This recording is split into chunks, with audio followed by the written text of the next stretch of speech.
Hey there, everyone. Welcome back to Utility Sports. And as requested from our last NBA trade deadline live stream, we're going to be coming at you with more NBA live streams in general throughout the rest of the regular season. We're going to try and talk about everything NBA. So if you have any questions, let me know in the comment section right now. Excuse me there. I had a little bit of a issue there with my phone, but here we are now in here, and welcome to the live stream. Wrestling with Ritz says, I have a prediction. The Knicks stink. Yeah, that's pretty much been the case all year long. Let's go ahead and take a look at the NBA standings. At this point, I'm going to pull those up here on stream for us. So bear with me here for just 1 second. I should have had this ready. But getting back into the swing of thing with recording and streaming, hopefully you guys have enjoyed this all-star break. Of course, you get a little bit of a break from NBA basketball. And now here we are with the NBA standings. Of course, the Heat and Bulls are tied for first there in the Eastern Conference. The Heat do have the tiebreaker currently and sit number 1. And then here we are through 15. We got Heat, Bulls, Sixers, Cavs, Bucks, Celtics, Raptors, Nets in the top 8. Then Hornets, Hawks, Wizards, Knicks, Pacers, Pistons, and Magic. And then when we go to the Western Conference, so back to the Knicks actually real quick here, 12th in the East. And it looks like they're maybe going to be able to catch 11, but I would be surprised if they caught the Hawks at 10. So I think their play-in hopes are probably dying as we currently speak. And then we have in the West, Suns 1. They've been absolutely magnificent this year, 6.5 games ahead of the next closest team, which is the Warriors at 42-17. The Grizzlies 41-19. Jazz and Mavericks a game and a half apart from each other. Then we have the Nuggets at 6, Timberwolves at 7, Clippers at 8, Lakers at abysmal 27-31. They're 9th. Trailblazers, Spurs, Pelicans, Kings, Thunder, and Rockets. So with where we're currently sitting, definitely is an interesting start to the second half of the season here because there's a ton of really good teams in the NBA. Caleb, welcome to the stream. And also, Dylan, welcome to the stream. Feeling good about the win against Spectrum? Yes, I am feeling very good about the win against Spectrum. That was a phenomenal game. But back to the NBA here. When we're looking at some of these teams at this point, there's a ton of different things that can happen. I think the buyout market's going to be huge, specifically when we look at what the Brooklyn Nets already got in the buyout market at 31-28. They were able to convince Goran Dragic to come in. They are 7 games back of the 1 seed, which is a pretty sizable amount. But at the end of the day, I think that they do have the talent where they can make some noise. In my playoff prediction video, I had them going into the first round and losing, which is really tough to predict that when you have Kevin Durant on your team. At the end of the day, very possible that they do pull it out. But at this point, I'm not exactly sure what this team's going to be long-term when you look at some of the question marks around Ben Simmons. Now there's question marks about the vaccine mandate there in New York City. Specifically, when we look at Kyrie Irving, is he going to be available or not? I think that he will be. My guess is that they do lift the vaccine mandate there in New York. But if not, I definitely do think that throws a little bit of a wrench into things. And especially if they go up against Toronto, say in round 1 somehow, if those two teams match up and the vaccine mandate's not lifted, Kyrie Irving very well could play 0 games in the first round based off of local legislation and based off of Canadian law. I think that it would be very possible that Kyrie Irving doesn't play a game in the first round, which is huge. Jack, that's a great question. Atlanta Analyst says, what's up? Welcome back to the stream, Atlanta Analyst. Hope you've been doing well. Make sure you guys check out some of the other videos on the channel as well after today's live stream. And leave a like on the stream as well. That would really help me a lot here. And talking about the NBA, let me know your questions about the NBA as well. Which teams you see making noise. And then also let me know questions you have. This can be kind of a little bit of a Q&A.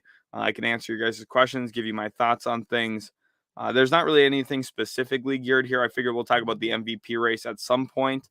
I figure we'll also talk about maybe the buyout market a little bit, that kind of stuff. But at this point, I don't have anything super big planned for this. Just kind of more of a Q&A. Atlanta Analyst says, let's go Hawks. I knew that was coming. Big Atlanta fan, obviously, there. Trae Young's fun to watch. So you got a good one in him, of course. My Mavericks decided to move up with you guys for Luka Doncic, and those two probably going to be tied together forever. But I think it's going to be huge. Mike, welcome to the stream. Mike, he says, thoughts on the rest of the Timberwolves season. So let's go to the T-Wolves here right now. They're 7th in the Western Conference. Let's get them pulled up on stream. Here we are, 7th in the West. And the issue with the Minnesota Timberwolves is, first of all, teams are kind of figuring out their defensive scheme. Up to this point, the Wolves were really, really good defensively to start the year, and that has started to dwindle a little bit, which is what you're going to expect when you have D'Angelo Russell and Karl-Anthony Towns on the floor a lot. Those two are not great defensive players, but what they are is great offensive players, and they have some requisite defensive players around them. When you look at Patrick Beverley, Vando, of course, they have some pretty talented players there in Minnesota. The issue for me is, do I see them making the playoffs? And that's where we get a little tricky. I know right now they're in 7, so they're in a good spot with how it currently sits with the play-in.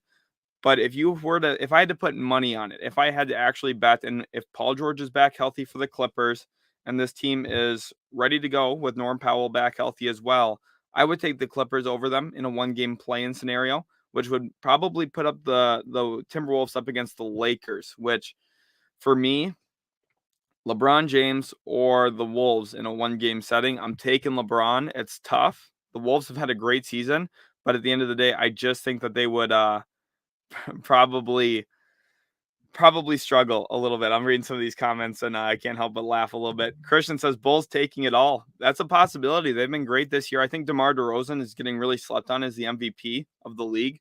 Let's go ahead and pull up DeMar DeRozan stats real quick. Just I'll pull them off stream, but I'll read them out to you guys. So DeRozan this year is averaging 28 points a game, shooting 52% from the field, 34% from 3, 5 rebounds, 5 assists a game, a steal a game, and almost half a block a game, which is just massive numbers. He went up about 7 points a game from where he was at last year with San Antonio, down about 2 assists a game, but that does make sense with the way he's getting utilized here. In Chicago, they got more playmakers around him now.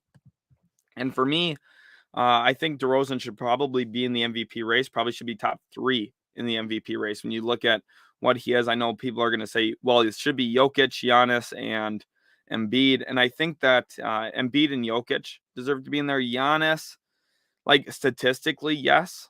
But I think that the level of winning that the Bulls have had, especially with some of their injuries this year, like when Lonzo's been out, Caruso's been out, and they just keep winning games, there should be a lot of credit going to DeMar DeRozan for that. And I think he does deserve a lot of MVP recognition.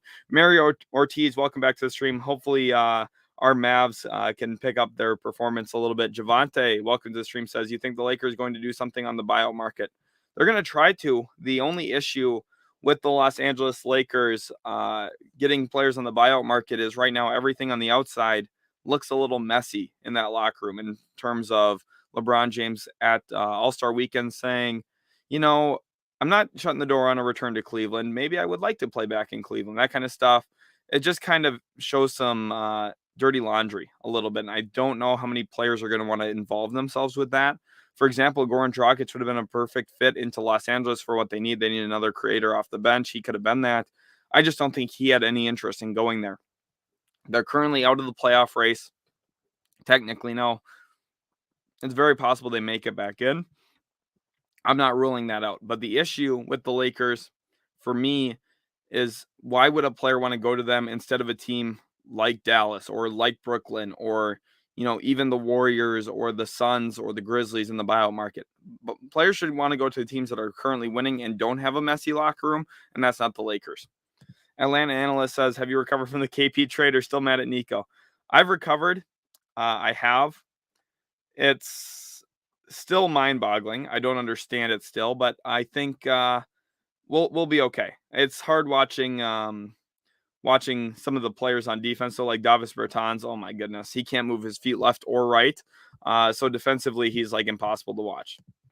Riley here says, LeBron to the Wolves. Well, Riley, welcome to the stream. For LeBron to the Wolves, that would be interesting. I would like to see that, of course. Now, the fun part about that would be depending on if they can draft Bronny James. And I do want to talk about what LeBron's doing here really quick. I think LeBron's actually a genius for what he's been saying to the media about playing with his son.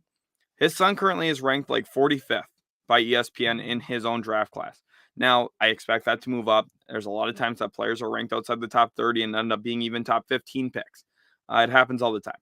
But Bronny, in case he doesn't, blossom and become his own star player, what LeBron is doing is upping his draft value for the future, because the team's going to say, well, if we draft him a little bit earlier, if we reach on him, we're also going to get LeBron James. And LeBron's going to have value even into his 40s because of how good he is as a playmaker. You can use him as the hub of an offense, even if he's athletically declined a little bit, defensively not the same player. He's so good, and his size as a playmaker really helps him in this area, that I think he's going to have value himself. And I think he's going to raise Bronny's value in the draft by basically attaching himself as a trade asset and as a draft asset in that move, if that makes sense. Dylan says, do you think the Lakers will turn around before the end of the season? A little bit. I think I don't see this team as being one that's going to, make some noise in the playoffs. But what I do think is I think by the end of the season, LeBron's going to, turn up a little bit more. They need Anthony Davis to get back healthy. But right now, they're a little hamstringed by what this roster is. But I think they're going to try their best to put a better team on the floor and try and find some rhythm. The big thing to watch is, can Kendrick Nunn get healthy? Malik Monk's been playing great. If Kendrick Nunn can get healthy, that would be huge for them. But at the end of the day, I'm not exactly sure if this team's going to be able to get out of the first round. Actually, I'm sure they won't be able to. But I'm not sure if they're going to be able to slip into the playoffs or not. I would take them over the Timberwolves to get in, just given LeBron. And, if Anthony Davis comes back healthy, I like them a little bit more over Cat and D'Lo and a young Anthony Edwards. And that's not a slight to the Wolves. They're a good team this year, but I would take the experience over the young guys there in Minnesota. Caleb wants to know, do I think the Bulls will choke in the playoffs? I don't think they'll choke in the playoffs. That's the issue. Sometimes people, they like to say that if a 1 seed or a 2 seed loses in the playoffs that they choked. Like, for example, right now, of course, the Bulls are the 1 seed tied for the 1 seed. They're technically the 2 seed in the Eastern Conference right now. But, if they get into the second round of the playoffs and they go up against Philadelphia, I think everyone on paper would take James Harden and Joel Embiid over Chicago just because, Vucevic can't hold Embiid, let's be honest about it. And then, Caruso, I think he's going to be able to pester James Harden, but I don't think, and no one stops James Harden. There's a bad narrative about James Harden in the playoffs that just isn't true. He averaged 28 points a game for the Rockets in the playoffs. But for the Bulls, I think they'll lose probably in the second round. I don't think that's a choke, though, if that makes sense. Appleton Shoe says Steph Curry's the GOAT. One of the best players of all time for sure. And someone who really changed the NBA, the way it's played and everything. Caleb also asking a great question here. Will Kawhi come back? So let's head back to the Western Conference here. And that's a great question about the Clippers because right now they sit 8th in the West. They've been a really good team. Honestly, I know they're 1 game below 500, but they've been really, really competitive without Kawhi and without Paul George. And that's hard to do.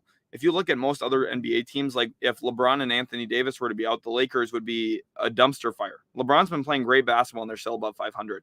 That's how bad that team is. When you look at, consider the Mavericks, when Luka Doncic was out, all they did was lose. The Warriors, when they lost Steph Curry and Klay Thompson a few years back and they had that Draymond Green, D'Angelo Russell, they were picking second overall for a reason. So the fact that the Clippers have been playing without their 2 best players and still winning games is extremely impressive. And if Kawhi Leonard comes back, they would be my finals favorite. That's how good the Clippers are. Now, I don't think he's going to come back. I think he's going to be out the rest of the season and the playoffs. And I think he'll come back next season healthy and ready for everything. Riley here says Lakers are worse than Wolves. Right now they are. They've been playing worse for sure. But in a 1-game play-in scenario where you have to bet on either LeBron James or the Timberwolves to get into the playoffs, I think I would just take LeBron in that, if that makes sense. Christian says DeRozan for MVP. He's definitely deserving of that. Henry, welcome to the stream, says, I said right foot. That's awesome. So nice. Hit the gritty. Love that. Mike says, Jay Will this morning going to say Warriors only favorite team coming out of the West. So tired of the disrespect my Suns get. Right. So for me, I'm not trying to disrespect the Suns, but I do have a slight edge toward the Warriors, I think. But it's going to be a bloodbath series, 7-game type of series. And it's going to go back and forth. And the reason I would opt for the Warriors there is because they have a little bit more lineup flexibility and versatility, where I think they can play small a little bit more consistently than the Suns can. Of course, the Suns, their big advantage over the Warriors would be if DeAndre Ayton can play at his top level like he did last playoffs. And then the Warriors, are you going to rely on Kevon Looney or James Wiseman, who we haven't really seen this year, to match up with him? I don't think so. I don't think that's a smart thing to do if you're the Warriors. But what I do think is I think they play Draymond a lot at the 5, try and space out the Suns, keep DeAndre Ayton away from the rim. And then I think from there they try and, get downhill and score at the rim with DeAndre Ayton spaced out a little bit more. I think it's going to be a great series, though. The one thing about the Suns and what really separates them from some of the other teams in the league is they defend on the perimeter. That's really the difference between the Suns and the Jazz.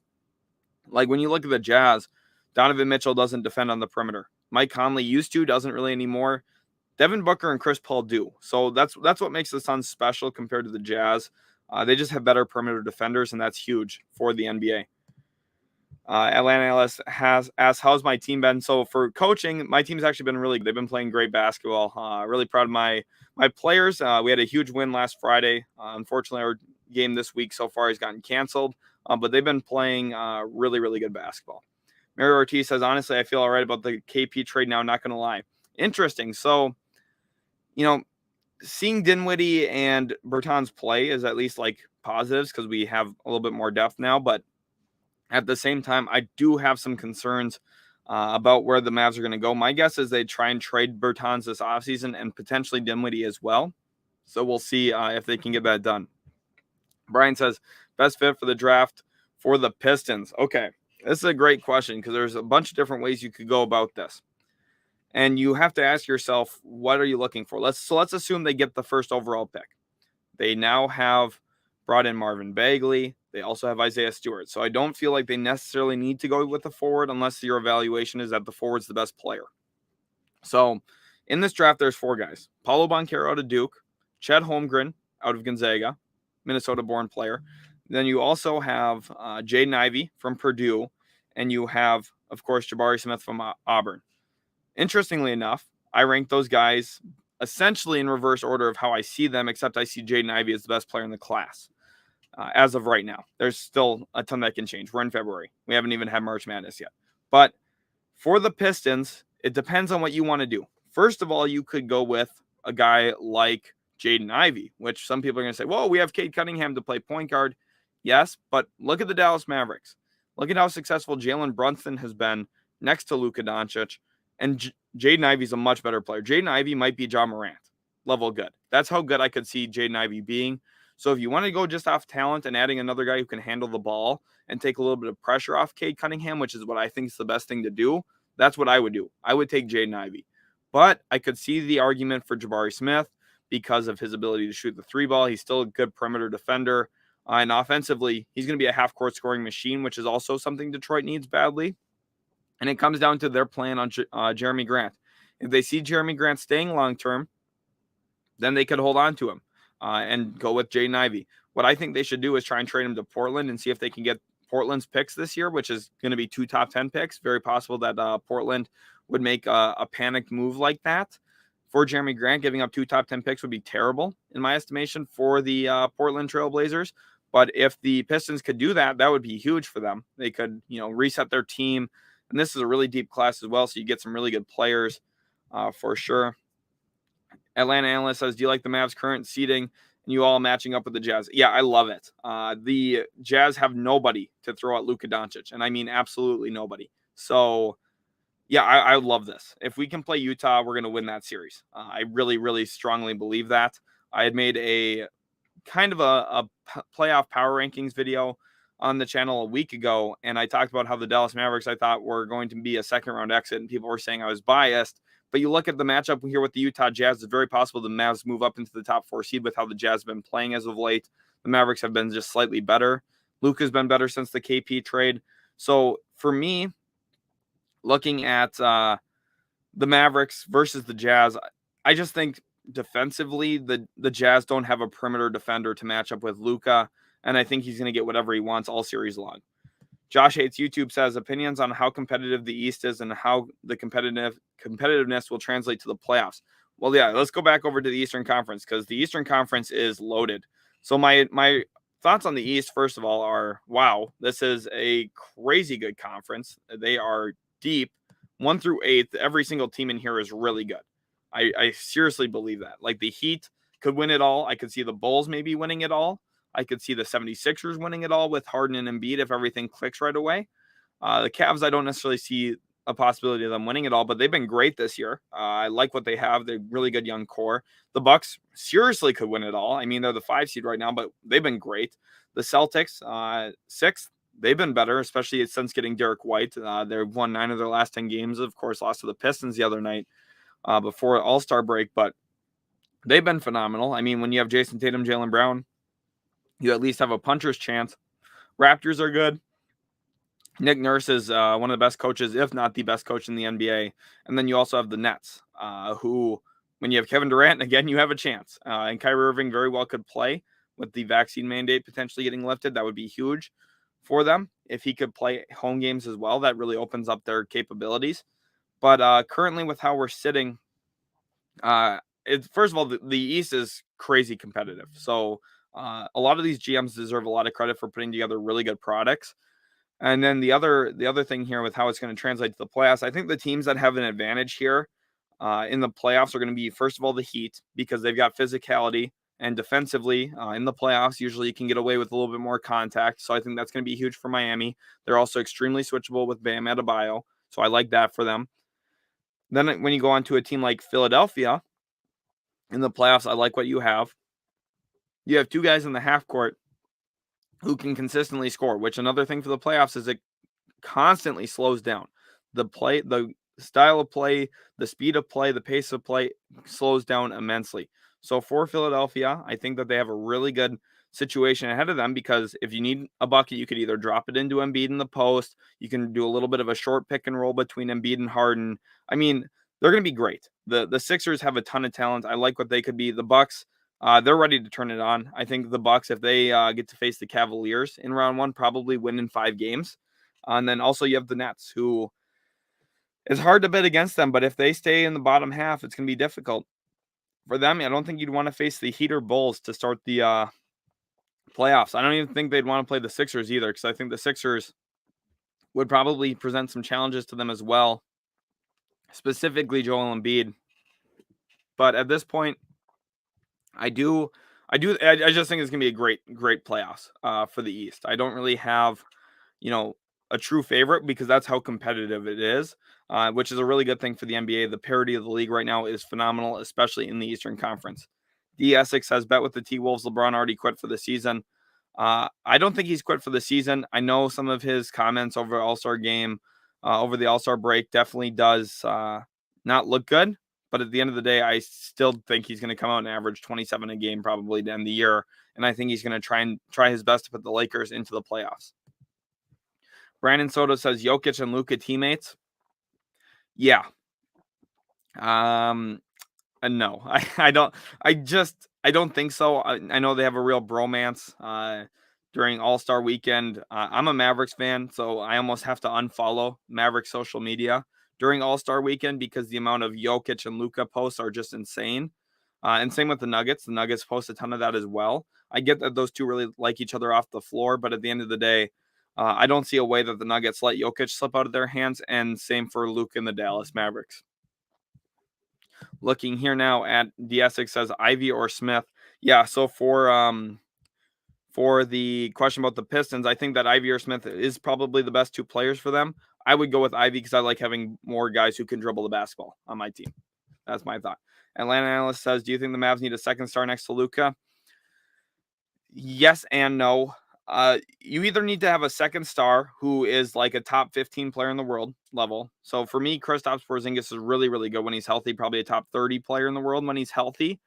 Just given, he averages like 29 and 2. There's not a lot of guys who do that. That's very similar to Anthony Davis numbers. Now, I don't think he's as good as Anthony Davis, KP, I'm saying.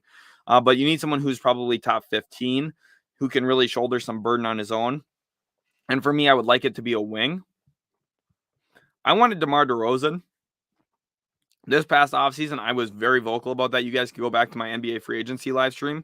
I talked all the time about how I wanted the Mavericks to get DeMar DeRozan. Now, did I see this kind of season coming for DeRozan?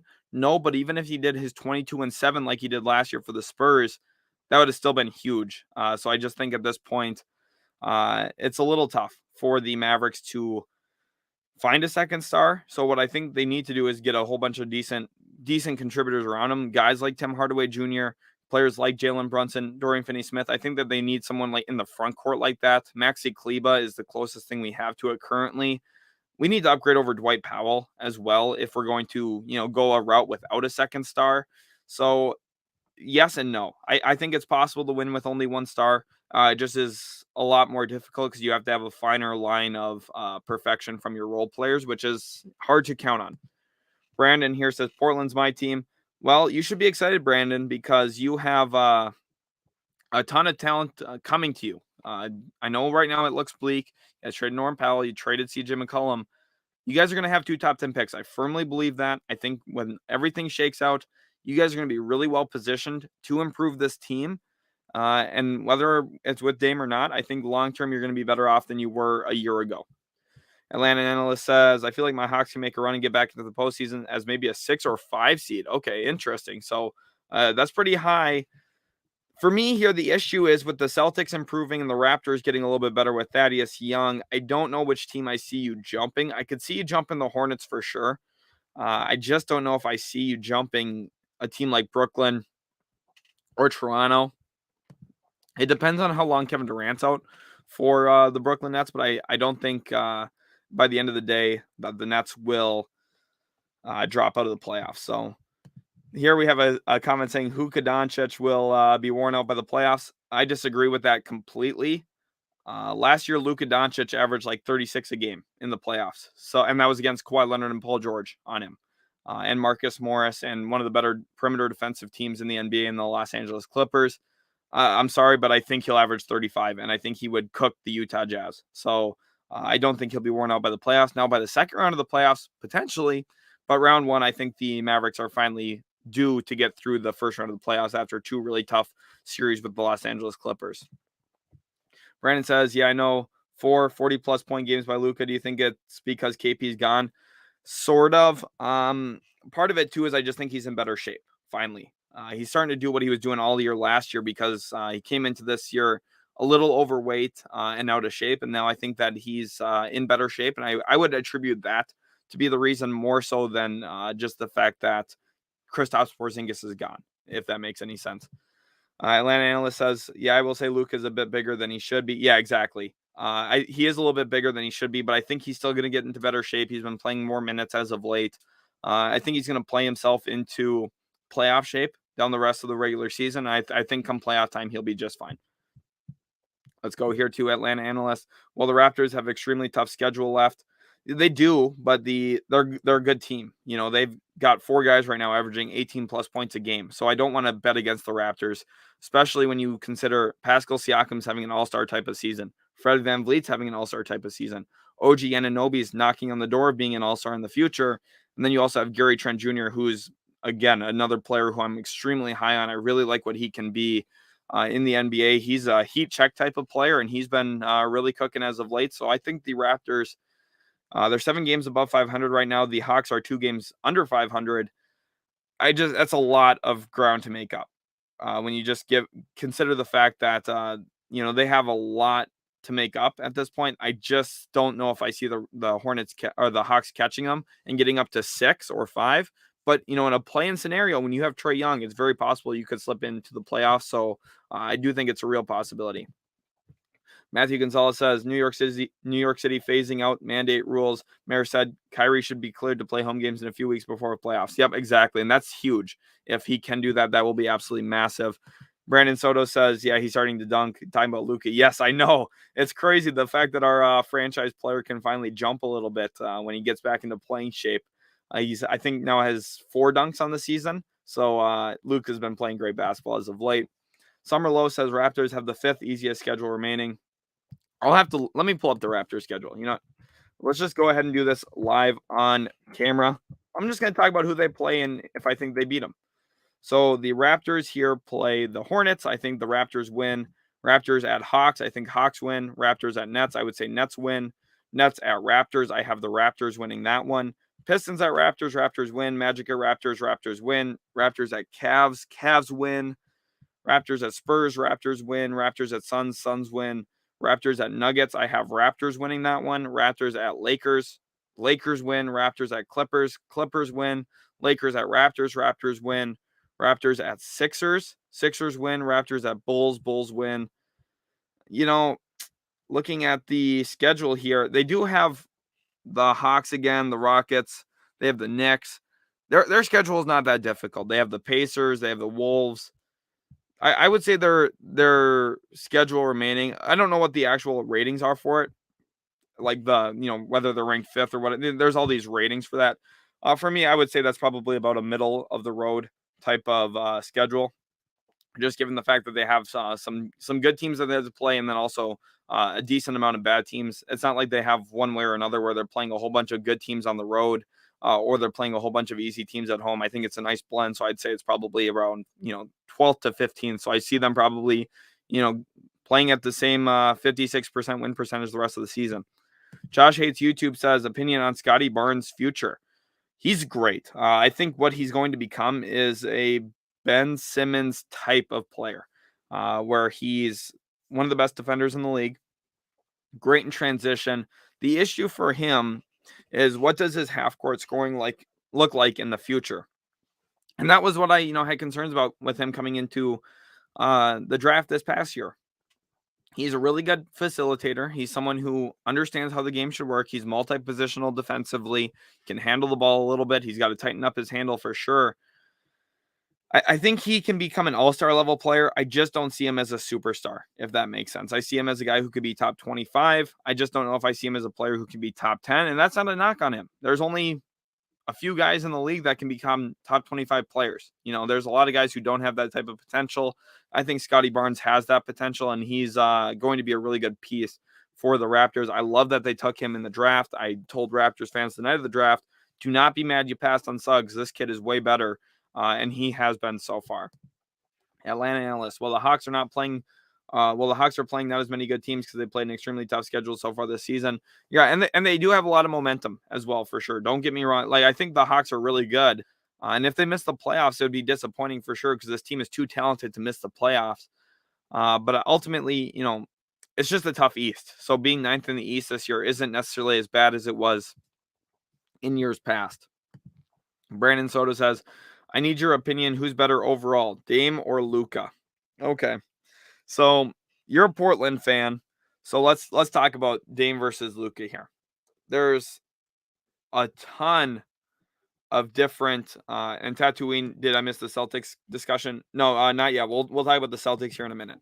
So for Dame versus Luka, let's think about this here.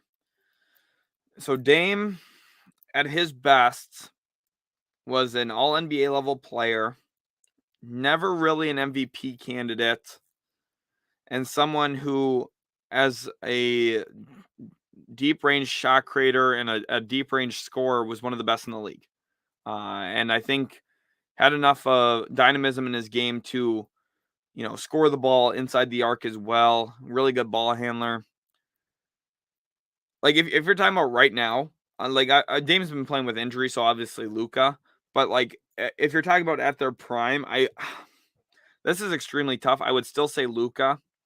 Just because, and this is the reason why. I think both of them are great scorers.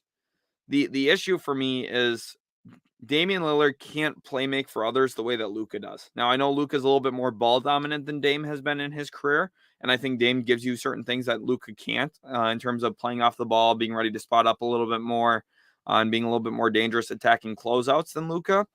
But what Luka does is basically where the NBA is at, where come playoff time, you put the ball in his hands, you space everyone else out around him, you bring a pick and roll, and he's, if not the most dangerous, he's one of the most dangerous passers in the league. Mavs fans, you've seen it all year long, him flipping the ball backward behind his head, not even looking, and hitting a three-point shooter, usually Dorian Finney-Smith in those instances. Or he no-looks a pass to the corner, or he gets trapped around half court and flings one to the opposite corner. There's like three players in the league that can throw that pass. It would be probably him, LeBron, and maybe it's only those two. Oh, Jokic for sure as well. Those three guys. And I just don't think Dame has that level of playmaking to him. So I think at their primes, Luka's a little bit better. And the crazy thing is Luka's not even to his prime yet. He's still a little young, about to turn 23 years old in 5 days. So for me, I know I don't want to come across biased because I think this is actually a really good comparison between these two guys. The issue is we've had more track record with Dame so far, where Luka, we're only into his 4th year in the league. So I think at their best, Luka's a little bit better just because of the playmaking. So I hope that doesn't come across as biased. I really do think Dame is one of the best players to ever play. He's a top 100 player of all time, in my opinion. But I think Luka's one of those guys who could end up being top 15, maybe top 10 when it's all said and done. Brandon Soto also wants to know about Joel versus Joker. So for me, that's tough. I mean, offensively, it's clearly Jokic, and then defensively, it's clearly Joel Embiid. So if you want to talk about who's actually better overall, oh man, it's impossible to really answer. Right now, what Embiid's having a better season, in my opinion, than Jokic. But at the same time, Jokic is just more offensively talented, I think. That's tough. I would say I would take Joel just because I like the element of a better rim protector over Jokic. If I was like building a team, I would prefer Embiid over Jokic, but just narrowly. So, that's extremely tough. You're talking about 2 of the top 10 players in the world. So, again, very, very thin margin of error there between those 2 guys, Brandon, but that's a really great question. Tatooine says, wants to know about the Celtics. So for Boston this year, I think Derek White's been a phenomenal fit there in Boston. Another quick processor, half a second decision maker. And I think he's really helped Boston so far in his early returns for the Celtics after making that trade. And I think Boston, with the biggest thing that they're doing now is they're actually moving the basketball a little bit more. And then another big thing is what they're doing with Robert Williams defensively. Before they had him on all the big centers, and now they've been playing him on actual corner shooters and using him as a rotation help defender instead, which is really what he's best at. I mean, when he was coming out of the NBA draft, I remember evaluating him, and I was shocked that he went, I believe, 20th overall to Boston, just given the fact, or maybe it might have been 17th, but either way, outside the lottery, because I thought he was a lock to be a lottery pick, should have been a lottery pick, just solely based off his ability to protect the rim, which is really what his greatest asset was coming out of college. Now, I know that they've coached that out of him a little bit so that he doesn't pick up so many fouls and he's a little bit more reliable as a true anchor defensively. But at the end of the day, he's still best when he's getting up there blocking shots, and he's been doing a great job of that for Boston. It's not really surprising that this team is a top defensive team in the league, given what they have on their team. They have a ton of talent. They've got good size. They've got good length. They have a defensive-minded president of basketball operations in Brad Stevens, and then they have a defensive-minded head coach in Ime Udoka. So this team is really, really good defensively, and I think that's going to be huge for them come playoff time. I wouldn't rule them out in a playoff series. I think it's going to be tough this year, though, with how good the East is. Brandon here says that dunk contest was just sad. Yes, it was. The dunk contest was brutal to watch. I think that they need to make a couple of changes to what the dunk contest really looks like. Summer Low says Luka is way better IMO. Yeah, well, right now I think so because Dame's been playing with an injury as well. But, considering before he was out for the season, obviously. But considering where Luka is at compared to Dame, I think he is just a better player as well. If Atlanta analyst, if we miss the playoffs, our GM will shake up this whole team. When we went on that 7-game win streak, that was a response to our GM securing the whole team, basically. Yeah, he went on, I believe it was a Georgia radio podcast and talked about how he shouldn't have brought everyone back, if I'm getting my information right on that. Obviously, you're a little bit probably more in tune with the Atlanta Hawks than I am, but I do try my best to keep up with each and every team in the league. And for Atlanta, I mean, the big thing, too, is Cam Reddish getting traded was, basically he's serious about moving guys if they're not playing to their role. And I think it did clear up roles as well there in Atlanta. So, that 7-game win streak to me is not a fluke either. Like what I'm saying here is I wouldn't be shocked if Atlanta makes the playoffs, but currently with where they're at, I think they played themselves into a little bit of a hole, so it's going to be tough to get out of, but they have the talent to do it. Big J says, yo, my Wizards, too many teams already worse than them to tank, too many teams loading up for playoff runs to get better. So the thing about the Wizards is, everyone's like, oh, I would hate to be the team who's 11th, or 12th, because you're like kind of doing neither. You're not really tanking, but you're not really winning. Everyone talks about like it's the worst spot to be. Trust me, it isn't that bad. It's really not bad being 11th, okay? Being 11th is better than being 14th or 13th, And I firmly believe that, because right now, if you are the Detroit Pistons in a class that I think has 4 really, really great players and then a ton of other good players, the Pistons right now have, I think it would be like a 38, or no, maybe a little bit higher, 56% chance to not even pick in the top 4. And they have 13 wins. They have over a 50% chance to not pick top 4. And they have 13 wins all season. Like, the Wizards, with Bradley Beal missing time and with a whole bunch of injuries and the Spencer Dinwiddie thing didn't work out, you got off his contract, all this, all that. You guys have won double the games that the Pistons have. The Pistons have to try and find a way to improve over like 14 more games than you guys have to improve to be better, if that makes sense. Everyone talks about, oh, we should tank, we should trade all of our good players. No, like right now, it's hard. I think the Pistons have very little hope right now, other than Cade Cunningham getting better, and then they literally are going to have their fingers crossed like this for ping pong balls. Okay, that's the hope for their season. Like that sounds terrible. The Wizards, you actually have some nice players. Kyle Kuzma's fun. Rui Hachimura is solid when he plays. You got some decent big men there in rotations. You have Bradley Beal. You also brought in KP. I mean, the future is pretty good in Washington, I think, if you can convince Bradley Beal to stay. And if not, if Bradley Beal opts into his contract and says, hey, I want to get traded here, you trade him, bring in a few first-round picks, and you don't even bottom out. You have a good team. Kuzma, Kristaps Porzingis can be a number 1 option again. He would average 26 points a game, 26, 27 points a game if he's the number 1 option. Trust me, in his time in Dallas when he played and Luka didn't, he was averaging 28 and 12, okay? When he's involved in the offense, Kristaps Porzingis is still a phenomenal player. The Wizards are in a really good spot. Don't panic on them. I think long-term they're going to be just fine. Right here, Wizard got Porzingis. Yep, right. So Josh Hates YouTube wants to know Raptors ceiling in the playoffs. Okay, so let's go up to the Raptors here. They're currently 7th. The issue with them is if you finish 7th, you have to deal with the play-in, and then you're going to have to go up against a team like the Heat, Bulls, or Sixers, which I don't love for them. For me, for the Raptors, welcome everyone to the stream, by the way. Leave a like on the stream and also subscribe if you guys are new to the channel. That'd mean a lot. For the Raptors making the playoffs, what I think here, you know, with their ceiling, I think they could maybe win a round, maybe win 1 round. It would be tough. I think realistically what will happen is they'll get into the playoffs and they'll push a team to, 6 games probably in round 1, especially if it's like the Bulls or the Heat. Like I could see them winning a couple games. I don't want to sound like this is pessimistic, but, for the Raptors, I don't know if I see them winning a series realistically. But they've got a really good team. And the nice thing for them is, for the most part, they're young. I know Van Vliet and Siakam are a little bit older. But when you look at Gary Trent Jr., OG Anunoby, Scottie Barnes, those 3 are really young, and those 3 are going to be a really great core moving forward. You've got good size, defensive length, and versatility. There's a lot of hope there in Toronto. I think that what they need is they need a real superstar. Like, it's funny because they're missing Kawhi Leonard, basically, is what they're missing. They're missing that level of a player. Now, they've positioned themselves really well. They've done a great job putting everything on this roster still. Masai Ujiri is one of the best executives in the league.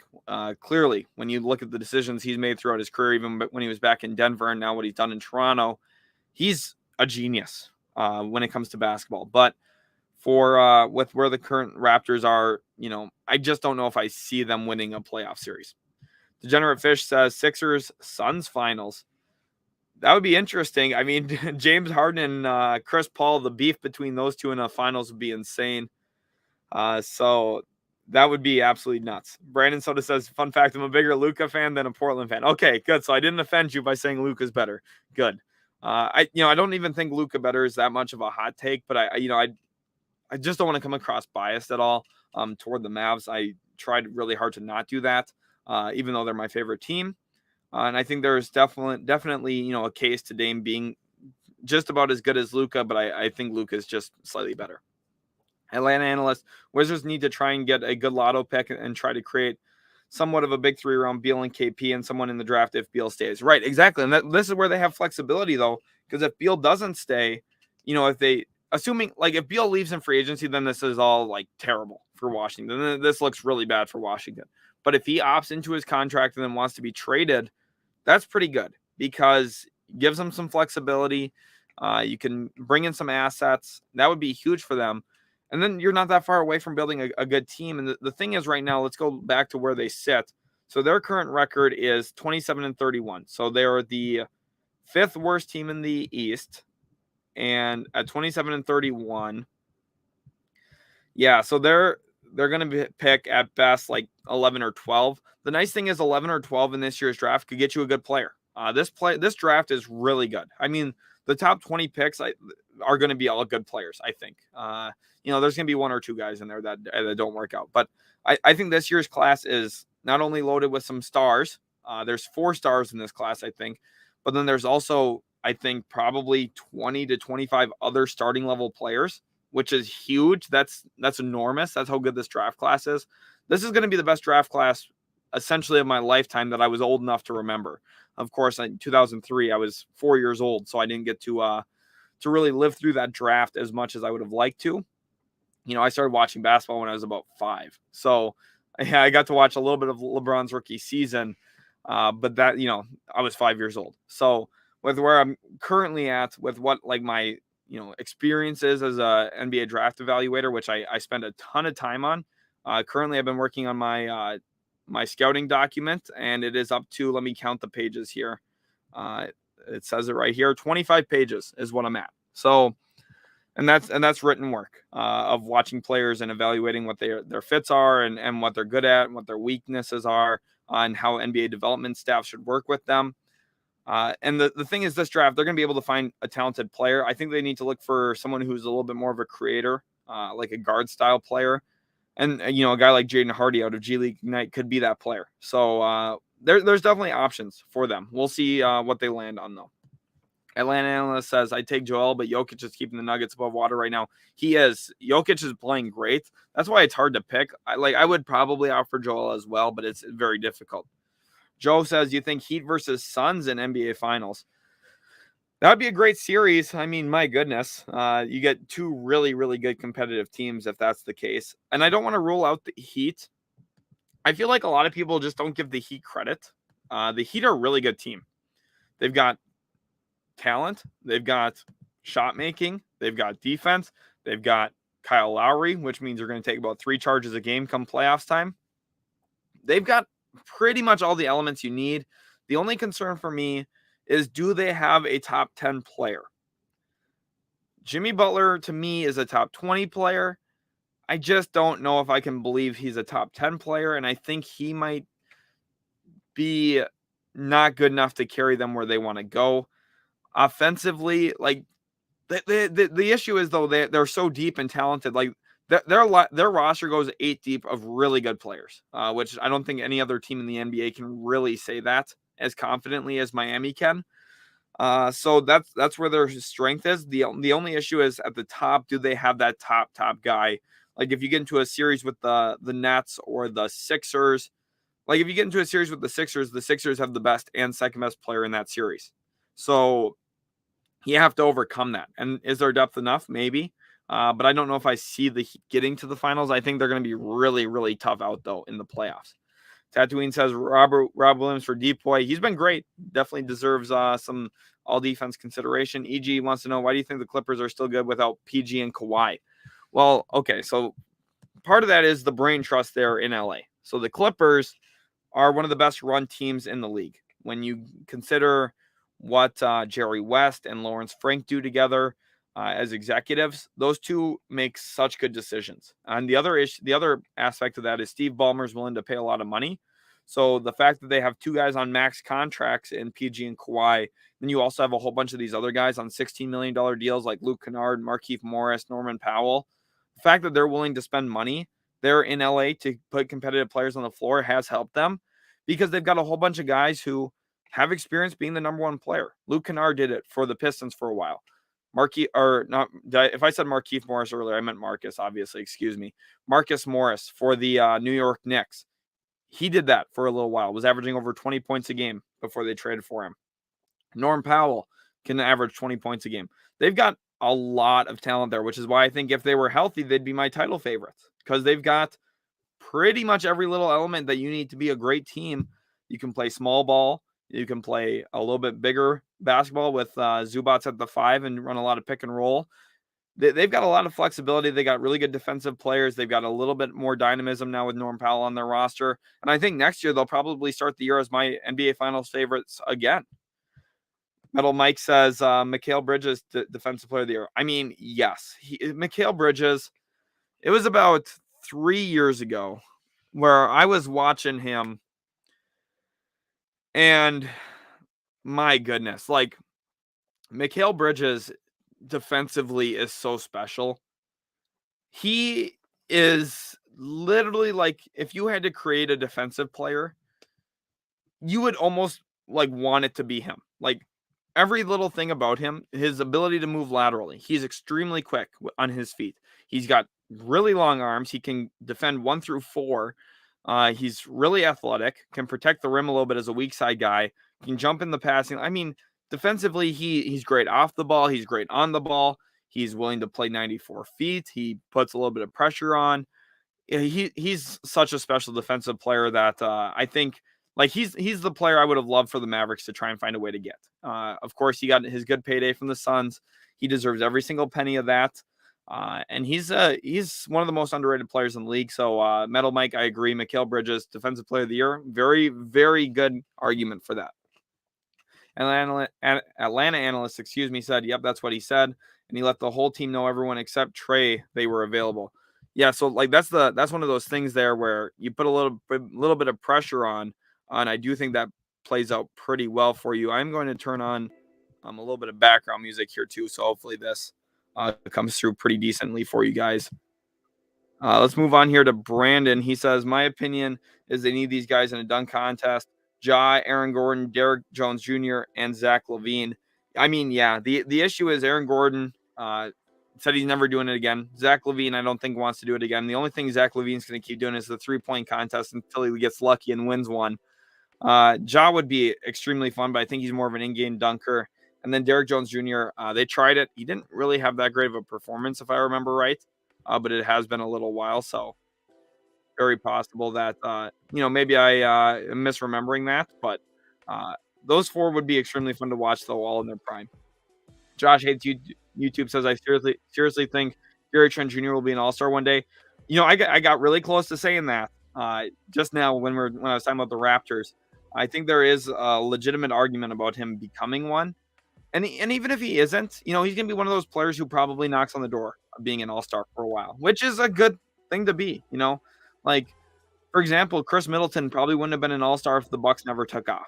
But Chris Middleton's a great player. So if the Raptors take off, maybe I could see Gary Trent Jr. getting in there. It's all about role, too. And the thing is, right now, the Raptors do have a ton of really good players. So his role is a little mitigated based on what it could be. But he's thriving in it right now as well. So I think that Gary Trent Jr., even if he never makes an all-star game, still a really, really good player. That says the 20 games KP's healthy. You know what? Here's my prediction. My prediction next season, Kristaps Porzingis plays 60 games and averages 27 points a night.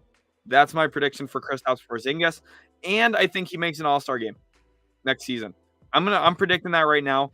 It's the most Dallas Mavericks thing possible to trade him away for literally basically nothing and for him to have a really great season.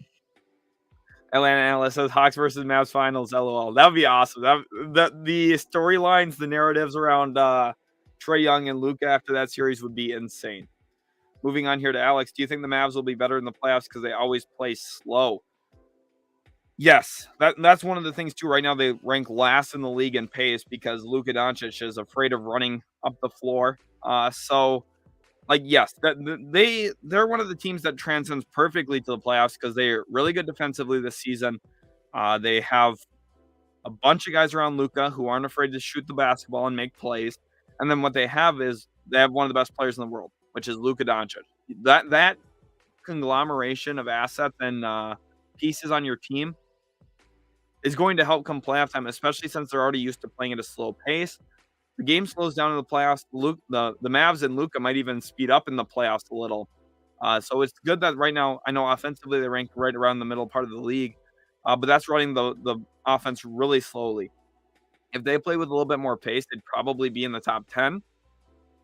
Unfortunately, they don't. But come playoff time, it makes for a really easy adjustment for them. Tatooine says Suns are toast with CP3 out. Yeah, without Chris Paul, I mean, Chris Paul should get some recognition for MVP as well this year. He's been playing really great again. He's so huge for the Suns, but I don't think they're toast. I think they'll be fine without him. They'll win some games. They probably play closer to the 500 level, but right now they're 6.5 games up of the 2 seed, so they can afford to do that. Mira Ortiz says that's why Magic got to stay at the bottom with the bad lotto luck we've got. I do want them to win some though. Yeah, right, exactly. And that's the thing. Right now, the let's go back over to the East. The Magic right now, 13-47. I do believe that's the worst record in the NBA. It is, yep. 13-47 is the worst record. There is still a 52% chance that they pick 5th overall. It's a 48% chance they pick in the top 4, and a 52% chance based off of the lottery that they pick 5th overall. And the reason I know that, I make a video on this every single year. There's 1,000 lottery outcomes. There's 1,000 of them that the NBA puts together. And the Magic are going to have 480 outcomes where they pick in the top 4, and 520 of those 1,000 outcomes are going to be 5th overall, which is extremely terrifying. Think about it. The Magic could have a brutally bad season this year, have the worst record in the NBA, and pick 5th overall. And that's why the Wizards, that's why you shouldn't complain about being a Wizards fan with where they're currently at, because you have to improve this much to get into the playoffs. You have to make a few good moves to get into the postseason, whereas the Magic have to make this much progression. They have to improve this much to get into the playoffs. They have a much higher window of error. They have a much higher margin of error because they need to improve so much more than a team like Washington. Brian Hernandez says, what do you think of the Mavs trade now that you have seen Dinwiddie and Bertans on the floor? The Mavs still lost the trade, clearly. I mean, Dinwiddie is going to be inconsistent at best. He's just not the same player. And I'm someone who loved Dinwiddie on the Nets. Even before D'Angelo Russell got there, we're talking 3-4 years ago. I loved D'Angelo Russell, Spencer Dinwiddie on the Brooklyn Nets. He was a great player then. The issue is with his ACL injury, he's just not the same guy anymore. And he's on a bigger contract. And then Bertans, 90% of his shots are going to be 3-pointers. And every single team in the league knows that. He doesn't put any pressure on the rim. And defensively, he plays defense like a tree and not a rim protecting tree. I'm talking about like one that's, camped out on the perimeter and can't move its feet left and right. Dinwiddie and Bertans, they're okay players. I don't want to be too harsh on them, but the fact that we went from a guy who I think is capable of averaging 25 and 10 when he plays and when he's healthy, to 2 guys who are on bad contracts, in my opinion, still, it just doesn't feel good to me. So, I'm not trying to be too critical, but realistically, that's my thought. Brandon Soda says, man, Dragic is with the Nets. I thought Dragic and Luka Magic were going to be together. I would have liked to see it. That's why another reason I don't think the Dinwiddie move makes a ton of sense, because I feel like we could have convinced Dragic to come to Dallas and fill that Dinwiddie role for us, but we could have done it on the minimum instead of getting ourselves into a bad contract. But at the end of the day, Dragic, he's going to help the Nets. It's interesting, though, because I don't know what his long-term role is, because they already have Kyrie, Seth Curry, and Patty Mills. I know he can create. He can be more of a point guard than Mills and Seth Curry can be.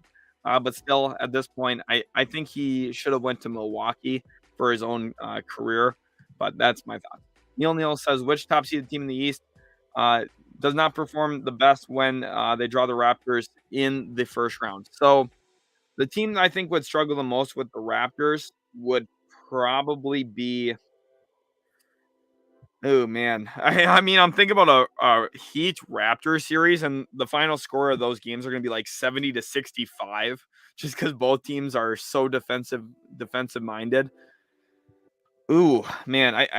The Bulls, and I mean, if the Raptors can work their way up to 5, or if the Cavaliers can work their way up to 3, and the Raptors maybe up to 6, if I'm the Raptors, I would want to face Cleveland first, just because they're young and less experienced, but at the end of the day, I don't necessarily see a single team that other than the Cleveland that the Raptors should be like, oh, yes, we want them.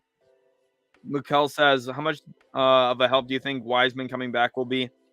I think he'll be a minor help. On a scale of like 1 to 10, how impactful he'll be, I think it's like a 5. You know, he's better. He's a better individual talent than Kevon Looney, but I don't know where he's at basketball IQ wise yet. If he understands their motion offense fully and really what his role is to be in that. But what he can help them with is throwing some more size at DeAndre Ayton or Nikola Jokic, or some of the other bigs in the Western Conference, like Rudy Gobert. Even just playing with a little bit more size, I think will help him. Karl Anthony Towns, which right now that could be very well their first round playoff series. A guy like Wiseman, his size and athleticism is going to be helpful. But at the end of the day, I don't necessarily know if it's going to move the needle extremely. I think it does help them, though, in terms of depth of the center position. EG wants to know, do you like net rating stats? Yes and no. I do and I don't. There's some flaws to everything. When you consider advanced analytics and stats, they definitely have a place in the game, but at the same time, net rating, I mean, some of it's just obvious. Like Nikola Jokic, everyone is aware that he's the Nuggets' best player, and I think everyone here in this live stream right now, all 50 of you, would acknowledge that Nikola Jokic is the Nuggets' offense, right? So his plus minus rate, his net rating is massive. I think the Nuggets are minus 10 with him off the floor per 100 possessions, and they're plus 10 with him on the floor per 100 possessions. So his net rating's like a plus 20. The issue with that, though, is when you have a style of offense that runs through one guy, of course your team is going to be way worse when he comes off the floor. Like net rating is just kind of common sense a lot of the time for especially stars. The interesting aspect of net rating to me comes when you're discussing a player like Dorian Finney-Smith for the Mavericks or Mikal Bridges for Phoenix, or when you talk about a guy like Torrey Craig, what he'll be for Phoenix, or someone like Royce O'Neal for the Utah Jazz. When you look at some wings who defensively give you a little bit of a plus and then can shoot out of the corner, that kind of stuff, net rating for those players is important because you look and say, wow, this team defends better with him on the floor, and they actually don't drop off that much offensively either.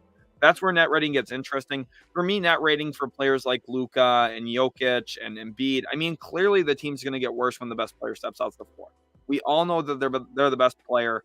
I don't think net rating should come into MVP debates, but I do think net rating is interesting to note when you're looking at certain role players, how they impact winning, that kind of stuff, if that makes sense. I think a lot of times it gets blown out of proportion for stars just because they have the most the most lopsided numbers, obviously, because usually teams are way better with their star player on the floor. But to me, that's just common sense. You don't have to have a net rating to tell you that. Zane says, you think the Lakers turn around? I think they'll pick up their performance a little bit. But at the end of the day, I don't know if they have enough in their tank to, turn it around in terms of getting to the playoffs. Maybe. I would feel pretty decent about that. I do like their odds to get into the postseason a little bit. But I don't know if I would necessarily buy into the idea that they're going to win a round in the series or win a series in the playoffs. I mean, I don't see that. Brian here says you're overrating the crap out of KP. I hope he can get there, but that is a very lofty prediction. Okay, here we go. Let's go to Stat Muse. I'm going to go ahead and share this on the screen here because I do want to, and I have not looked at this. So this will be my first time looking at this, but we'll go ahead and pull it up. Stat Muse is a really great thing to use for those of you who are not familiar with it. It's really, really great. So let's go ahead. Kristaps Porzingis stats without Luka Doncic. Let's go ahead and do that.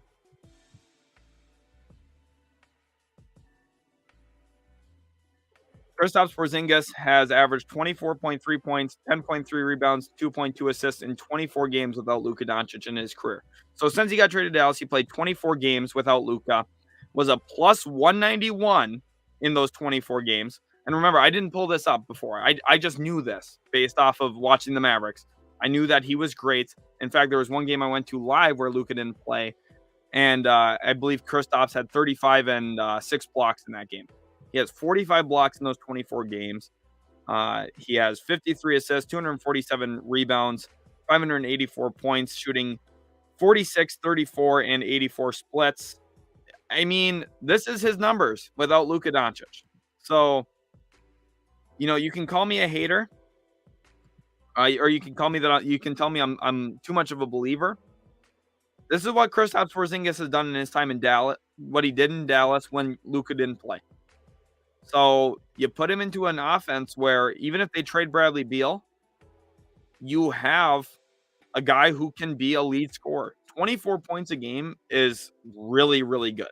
Like really, really good. Let's go ahead and I'm going to pull up Julius Randle's stats because last year he was an All-NBA player. They gave him All-NBA last season. Last season when he was All-NBA, this is his numbers. Julius Randle's 24.1 points a game, 10.2 rebounds a game, 6 assists per game. So obviously the assist numbers are there, but coincidentally, the points the exact same, rebounds the exact same, and similar efficiencies as well when you look at the fact that he shot 45% from the field.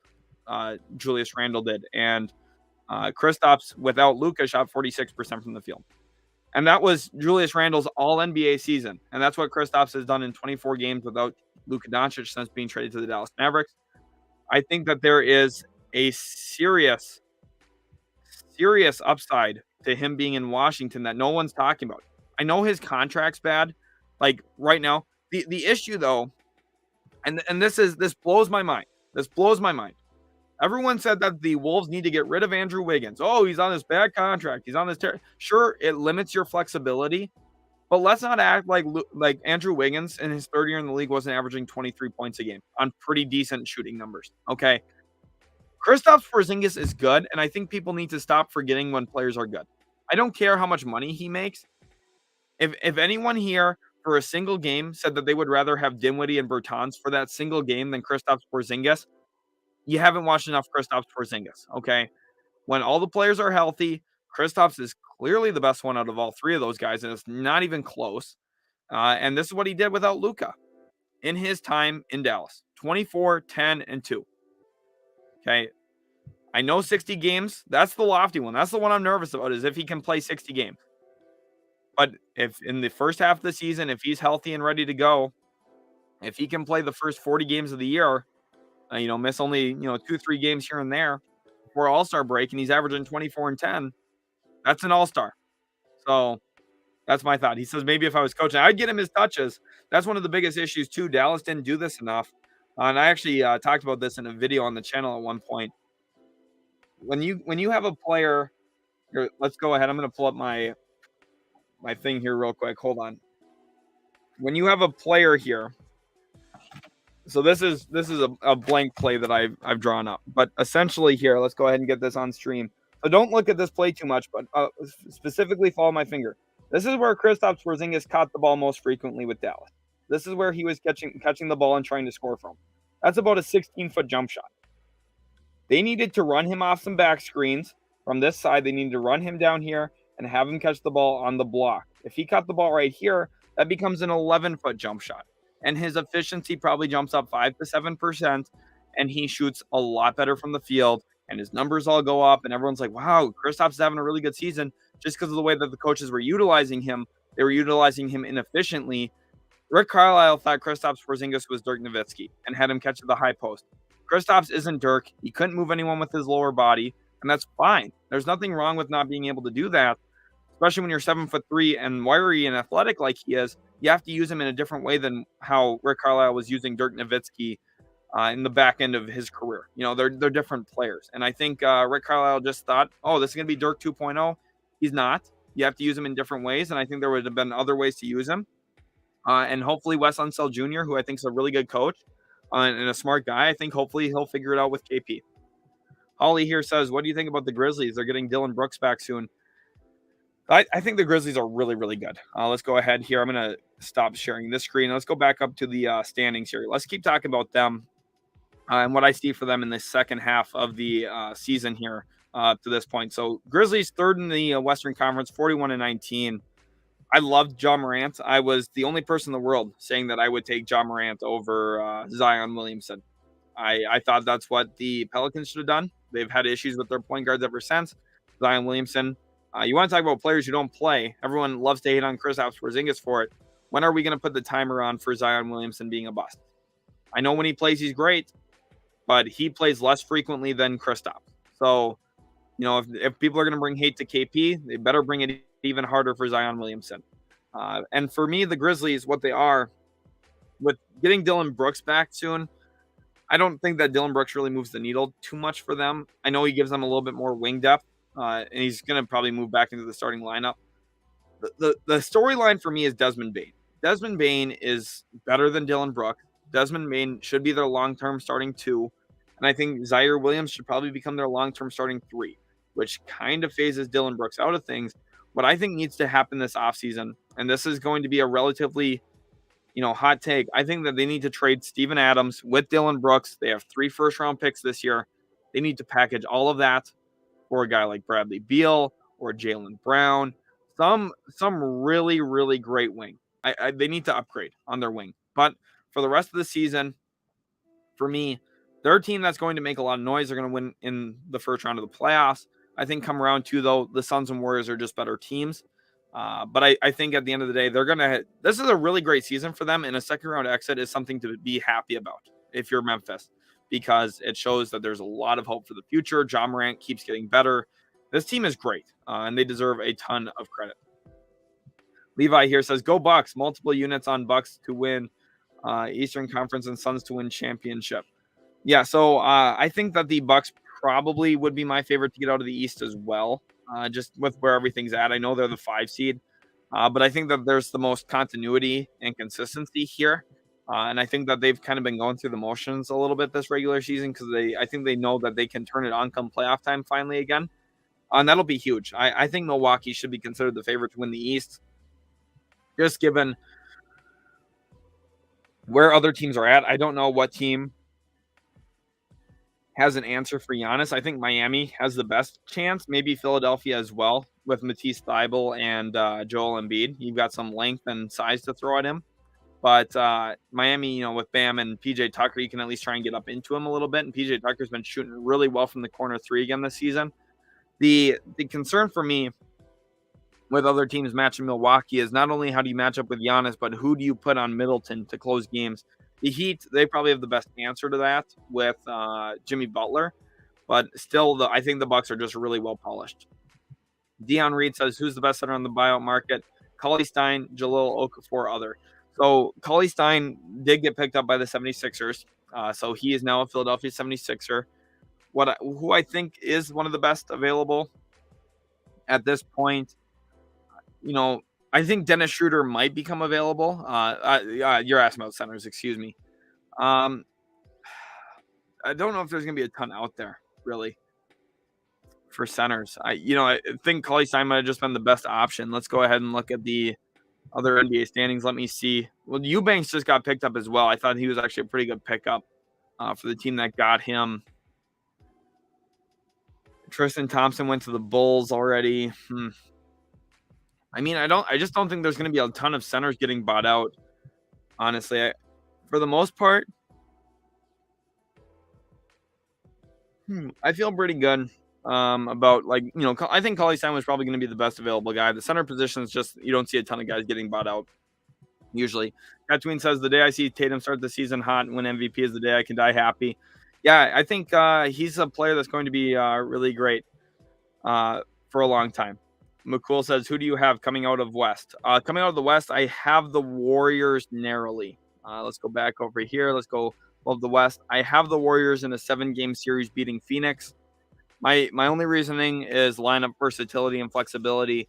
I think Golden State, they've been great without Draymond Green. And if Draymond Green's back healthy, I like the fact that they can play small a little bit more consistently than Phoenix can. And it's going to be interesting to see how Phoenix tries to take advantage of that. If they go with a lot of DeAndre Ayton post-ups, I don't know if that's extremely efficient offense, and I don't know how well that's going to work for Phoenix. Ayton's been great this year again. He's been really good in the post. But at this day, I just don't see it working out. Tatooine here with an A+ comment.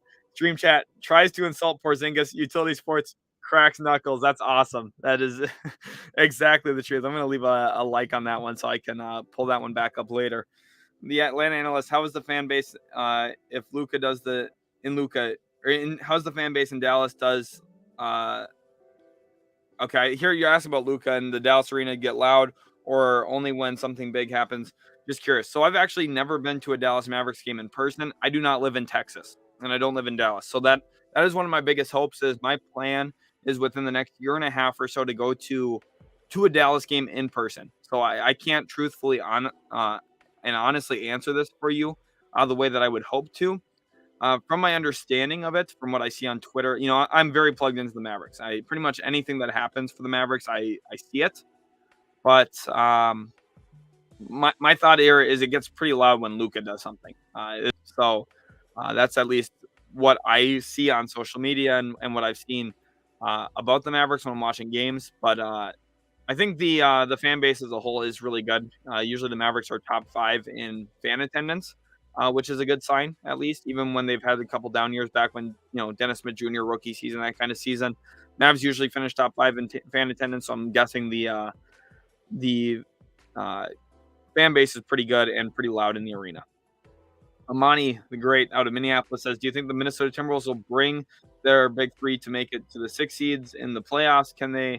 We're staying the Lakers or Clippers? Anthony Edwards currently Towns and D'Lo. Okay, so asking about the Minnesota Timberwolves, big three, can they make it to the 6 seed? For the 6 seed, I don't see that. I think the Nuggets are just too good of a team for the Wolves to catch them, especially given the fact that, there's only 24-ish games to go, 23-ish games to go. To make up 2.5 games is quite a bit. And for the Nuggets, I just think the Nuggets are better, especially if they get Jamal Murray back to end the season. I think the Wolves probably finish as a 7 seed, have to play in the play-in. And I would say that I think the Clippers and Lakers should be considered favorites over them in a one game, especially if the Clippers have Paul George. Now, if the Clippers don't have Paul George, I would take the Wolves. But if the Clippers do, I would take them. That's my thoughts. Here, EG says, last season, Isaiah Hartenstein had a higher net rating than Jokic while playing on the Nuggets bench. This season, Hartenstein has the same net rating as Jokic. Can someone explain this to me? So, and this is exactly what I'm saying. Like, the net rating, some people look at it and say, well, his net rating's higher, so he's clearly better. Isaiah Hartenstein is not a better player than Nikola Jokic. He's not nearly as good as Nikola Jokic. But what he does do is play in a really defined role there with the Clippers, and that's been a really pleasant surprise for them after they brought him in this past season. He's caught some lobs, played some really good, consistent center minutes for them. And he's been huge, and part of that is how the coach utilizes him. So Ty Lue's putting him in positions to succeed, whereas Mike Malone for the Nuggets, is basically saying, Jokic, you got to get us there. Okay, Jokic, you're our guy. If Jokic were to play in a really defined role where he's going to only get, the ball in certain spots where he's the most comfortable, his efficiencies would go higher. Star player efficiency is the hardest thing to maintain, and that shows how consistent and how great some of these top guys are, the fact that they're able to. Because, if you put Isaiah Hartenstein into Jokic's actual role, I mean, it would be terrible. It would he would just not be good at all in that. So that's just my thought. Amani said the problem with KP, and it's always that he does fit with Washington. Does he fit that team? So fitting Washington, yes, I think he does fit Washington. The issue is the coach. You need to have a smart coach who's going to utilize him the way that he needs to be utilized. And sometimes, some of these NBA coaches, they come in with I have a scheme. This is my identity. This is what I want to do. And this is where it gets complicated because you have a GM usually making your personnel decisions, and you don't get to have the final say in who you bring in. So perhaps Wes Unseld might not have even wanted Kristaps Porzingis, but Tommy Shepard, the GM there in Washington, maybe did. So you maybe have a little bit of conflict. Now, this is nothing I know for sure. This is not reporting. This is not rumors. This is just speculation on my part to prove a point. Wes Unseld, even if he has a system, even if he has something he wants to achieve, you have to use your best players and what talents they have to succeed. Ultimately, the best trait a coach can have is adaptability. If a coach can adapt to what his players are and what his personnel is, which is something I think Nick Nurse does better than anyone in the league. Nick Nurse is the most adaptable coach in the league. Then you're going to find success. For Kristaps in Washington, He needs to be put in situations that are going to be beneficial for him so he can find his own success and it will help the team win as a byproduct. Some coaches aren't willing to do that, and we'll see if Wes Unseld is a coach that's willing to do that. My guess early on is he will be because I think he's a pretty solid coach, but we'll see. Sam here wants to know who's the worst coach in the league. Well, for a while it was Luke Walton. That was pretty easy to me. I think it might be Alvin Gentry. I really don't like Alvin Gentry. Mark Daignault's doing everything he can there with Oklahoma City. Steven Silas is kind of bad. I thought he was going to be better coming out of Dallas as an assistant. Just hasn't been. I do have some concerns about Dwayne Casey too, which is weird because I thought Dwayne Casey used to be a good coach with the Raptors, but looking at it, he just had a ton of talent actually, so I don't know. I have hope Jamal Mosley's going to be good, so I'm not going to say him here. Tom Thibodeau is actually a pretty bad coach. And I might get some flack for that. Tom Thibodeau, everyone praises him that he wins regular season games. He plays his best players 39 minutes a night every single year. Like last year, Julius Randle played 38 minutes a game. Okay. If every single team in the league wanted to play their best player 38 minutes, they'd probably win more games. Teams don't do that. Okay. Teams like to give their best players rest throughout the regular season, and they look at it more as a long-term haul, which is why everything where Tom Thibodeau coaches usually falls apart pretty quickly. Look at the Bulls with Derrick Rose once he had his injuries. They fell apart. Look at the Wolves after the first year they had Jimmy Butler, and he even rode Jimmy Butler into the ground the first year they were in Minnesota, had a meniscus injury. And then now in New York, it's happening again. Tom Thibodeau is not a good coach. I'm tired of this whole idea that he is. I know he won Coach of the Year last year. I don't care. I don't care that he won Coach of the Year. That is something the media voted on, and usually they just vote based on expectations. For example, JB Bickerstaff's going to win Coach of the Year this year because no one expected the Cavaliers to be this good. They vote based off of expectations instead of who's actually making the best adjustments and so on. Now, JB Bickerstaff, I think, is a different case here because he's actually coaching a bunch of young guys and really pulling the best out of these players.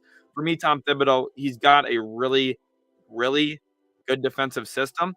The issue is his offensive scheme isn't that great, and he rides his best players 38 minutes a game. Porzingis a beast. I agree, Levi. Brandon here says Luka MVP next year. It's hard to pick one single guy to win the MVP next season. I think he has a shot. I think he'll have a shot every single year for the next 8 years or so. But he has to come into the season in better shape than he did this year to really have a chance because right now, he could probably average a 35-point triple-double the rest of the season, and the media, the people that vote on it, are already basically ruling him out of it because they're like, oh, he started so slow. Him starting slow was averaging 28 and 8. That's starting slow for Luka, but he just can't afford to do that because the narratives get ahead of him. Sam wants to know, who's my top 5 players right now? So for my top 5 players currently with where we sit in the NBA, okay, I'm going to answer this in 2 different ways. First of all, I'm going to answer it who are the players who are playing the best right now, the top 5 players playing this season, and that would be Joel Embiid, Nikola Jokic, DeMar DeRozan, probably Luka Doncic, and John Morant. Those are the 5 best players right now, the guys who are playing the actual best right now. And maybe I missed a guy in there. Okay, don't crucify me here for this. But then after that, looking at the guys who I actually think are the 5 best players in the world, this is in no order, but you have to have Kevin Durant in there. You have to have LeBron in there. You have to have Luka in there, in my opinion. You have to have a healthy Kawhi would be in there for sure, but we won't count him because he's not healthy. We'll put Joel Embiid in there just with how he's playing this season. I think he's moved up into that top 5 realm. And then lastly, Steph. And you probably put Steph in there, is my guess. Brandon here says Zion is Greg Oden Jr. Tatooine says Jalen ain't moving. Yeah, I know. The Celtics probably won't want him, but a Jalen Brown type of player is more so what I had meant. Brandon Soto, I hope Portland doesn't pull another Greg Oden or miss out on MJ or Kevin Durant. Yeah, we'll see. Portland has a bad track record of making the wrong selection with a star right there behind them. Amani says, will you talk about the surprise of the pack of the Minnesota Timberwolves making a move toward the 6th seed or 5 seed? Yeah, so we talked about them a little bit, Amani, so just make sure you're a little patient here, just because getting through the comments sometimes. Right now, I think I'm like 13 minutes behind on comments because you guys are asking some really great questions. I want to give you my full in-depth analysis on things. For the Wolves, they've been great this year. Chris Finch deserves a lot of credit for Coach of the Year potentially. He's been absolutely phenomenal with the Wolves. And then I think the other big thing there is Patrick Beverley. He's been huge. I'm glad he got a 1-year extension with them because he's been one of those players that I think has really been part of a culture shift for the Wolves. And usually culture is sometimes really overrated and outspoken. And I think, too much talked about. But I think for Minnesota, specifically with how that franchise has been, they needed a player like Patrick Beverley to kind of come in and reshape the culture a little bit, and he's done a great job of that. Recession Proof says they need a two-way wing. Two-way wings win championships. Yeah, if you're talking about the Grizzlies, I agree. I mean, every single team in the league needs a two-way wing. They're very, very good. Brandon here says, I think if Luka gets an all-star, the league is doomed. An all-star teammate, yeah. So, ultimately, I'm not exactly sure if they're going to be able to get that done. Levi says Warriors Sun showdown for sure. Yeah, those are clearly the two best teams in the West. I don't think that's even debatable. The Atlanta analyst says, sorry, I wasn't thinking straight when I typed that. No worries, you're good. It's all good. And Andres says, Mavs are my dark horse this year. Don't let me down, yo. They're the team. The Suns and Warriors are the two best teams, but if I had to take a flyer on another team, if figurative gun pointed to my head, who am I taking? Then it can't be the Suns or Warriors to get out of the West. I would probably take the Mavericks, just because of how good Luka is. I think he can elevate a team more than any other player can. Maybe Nikola Jokic, but the concern for me is Jamal Murray's 80% probably when he comes back. So, the Nuggets, just not the same without Murray. They actually run their playoff offense a lot through Jamal Murray in a two-man game with Nikola Jokic. So I'm not exactly sure. Brian says it gets crazy. I am a Mavs fan. You definitely need to go to a Mavs game. Keep up the great work on YouTube. Thank you, Brian. Definitely would love to go to a Mavs game. If I'm ever going, I'll let you know which one, and maybe we could catch up there and get to talk about some Mavs in person. That'd be absolutely awesome. Brandon Soto wants to know who's my top 10 all time. Okay, so this is off the cusp of things. Wasn't planning for this today, but I'll do it quick. MJ and LeBron are 1-2, interchangeable. I don't really care. Kobe Bryant's in there, Shaq's in there, Wilt is in there. The things Wilt did is insane. Kareem's got to be in there. That's 6. Magic Johnson, Larry Bird are both in there for sure. That's 8. And then that's when you kind of get into the open part of things here. I might be missing someone off the top of my head too, so don't freak out at me if I am. But that's 8, 9 or 10. Let's see here. I'm gonna look through the teams to try and remind myself of somebody. Maybe I don't think Tim Duncan. Maybe Tim Duncan. I don't know. Top 10 though. Yeah. I don't know if I love that. If I love that. We got Bird already. I already said him. I said Wilt. 9 and 10 is where it kind of opens up a little bit more. I think those top 8 are pretty obvious. You could maybe look at something like Hakeem, and then also probably Tim Duncan. I would go with that. That's fine. That's a fine top 10. That's off the top of my head. No plan, no prep for that. Just kind of what I'm saying here. Tatooine says, I like how interactive these streams are. Makes learning and discussing basketball much more fun. Yeah, it's absolutely awesome, and it makes it really nice for me too. The fact that you guys ask good questions, and some of the stuff that you put in here as well in terms of like your own comments and thoughts are really easy to discuss on and talk about. Which is always, there's a little bit of risk doing these things because it depends on how much the viewership plays into things and kind of the comments and everything. So I really do love that you guys are active in the comments, letting me know your thoughts and giving me your, your own opinions, because it makes this so much easier for me. So you guys deserve pretty much all the credit for how interactive it is. Brandon says, true, that's why I subbed. Yeah, make sure you guys all subscribe, all 55 of you in here. That'd be huge. Levi says, yeah, no idea. I don't think Tom Thibodeau's a good NBA coach either. I know that's a pretty hot take compared to where a lot of people would have him. Torian says, hopefully the Bulls can keep that Portland pick. That would be huge if they can. I think it's lottery protected though. So the nice thing, Torian, is it's lottery protected for a few years. So basically, you're going to be able to hold on to the rights of that, I think, up until like 2027. So it's actually really, really good. Saul Calderon says, "Do you think that ESPN hates the San Antonio Spurs?" Yes, the ESPN, and this is I firmly believe Utility Sports is actually a better sports platform than ESPN because of this. ESPN hates every single team that is in the New York Knicks or the Los Angeles Lakers or the team that LeBron is currently on. That's just the facts, and the Golden State Warriors. ESPN doesn't cover the NBA. ESPN covers 4 teams of the NBA. Utility Sports covers all 30 teams. We talk about all 30 teams, how they can be benefited, what they need to do, what their current flaws are. We talk about everything here. You guys ask about the Boston. You ask me about every single team in here, and I can give you legitimate reasons on what I think about them and why I think that they're good, bad, what they need to improve on, areas of weakness, that kind of stuff. ESPN can't do that. Stephen A. Smith only watches the national media games. Let's be honest about it. He only watches the nationally televised games. I watch multiple NBA games a night. So, I don't want to toot my own horn a bit here, but ESPN just, they have a platform that they want to cater to a specific audience. I like talking about the NBA as a whole. I like basketball. I like all 30 teams in the NBA. Even though I'm a Dallas Mavericks fan, I love basketball.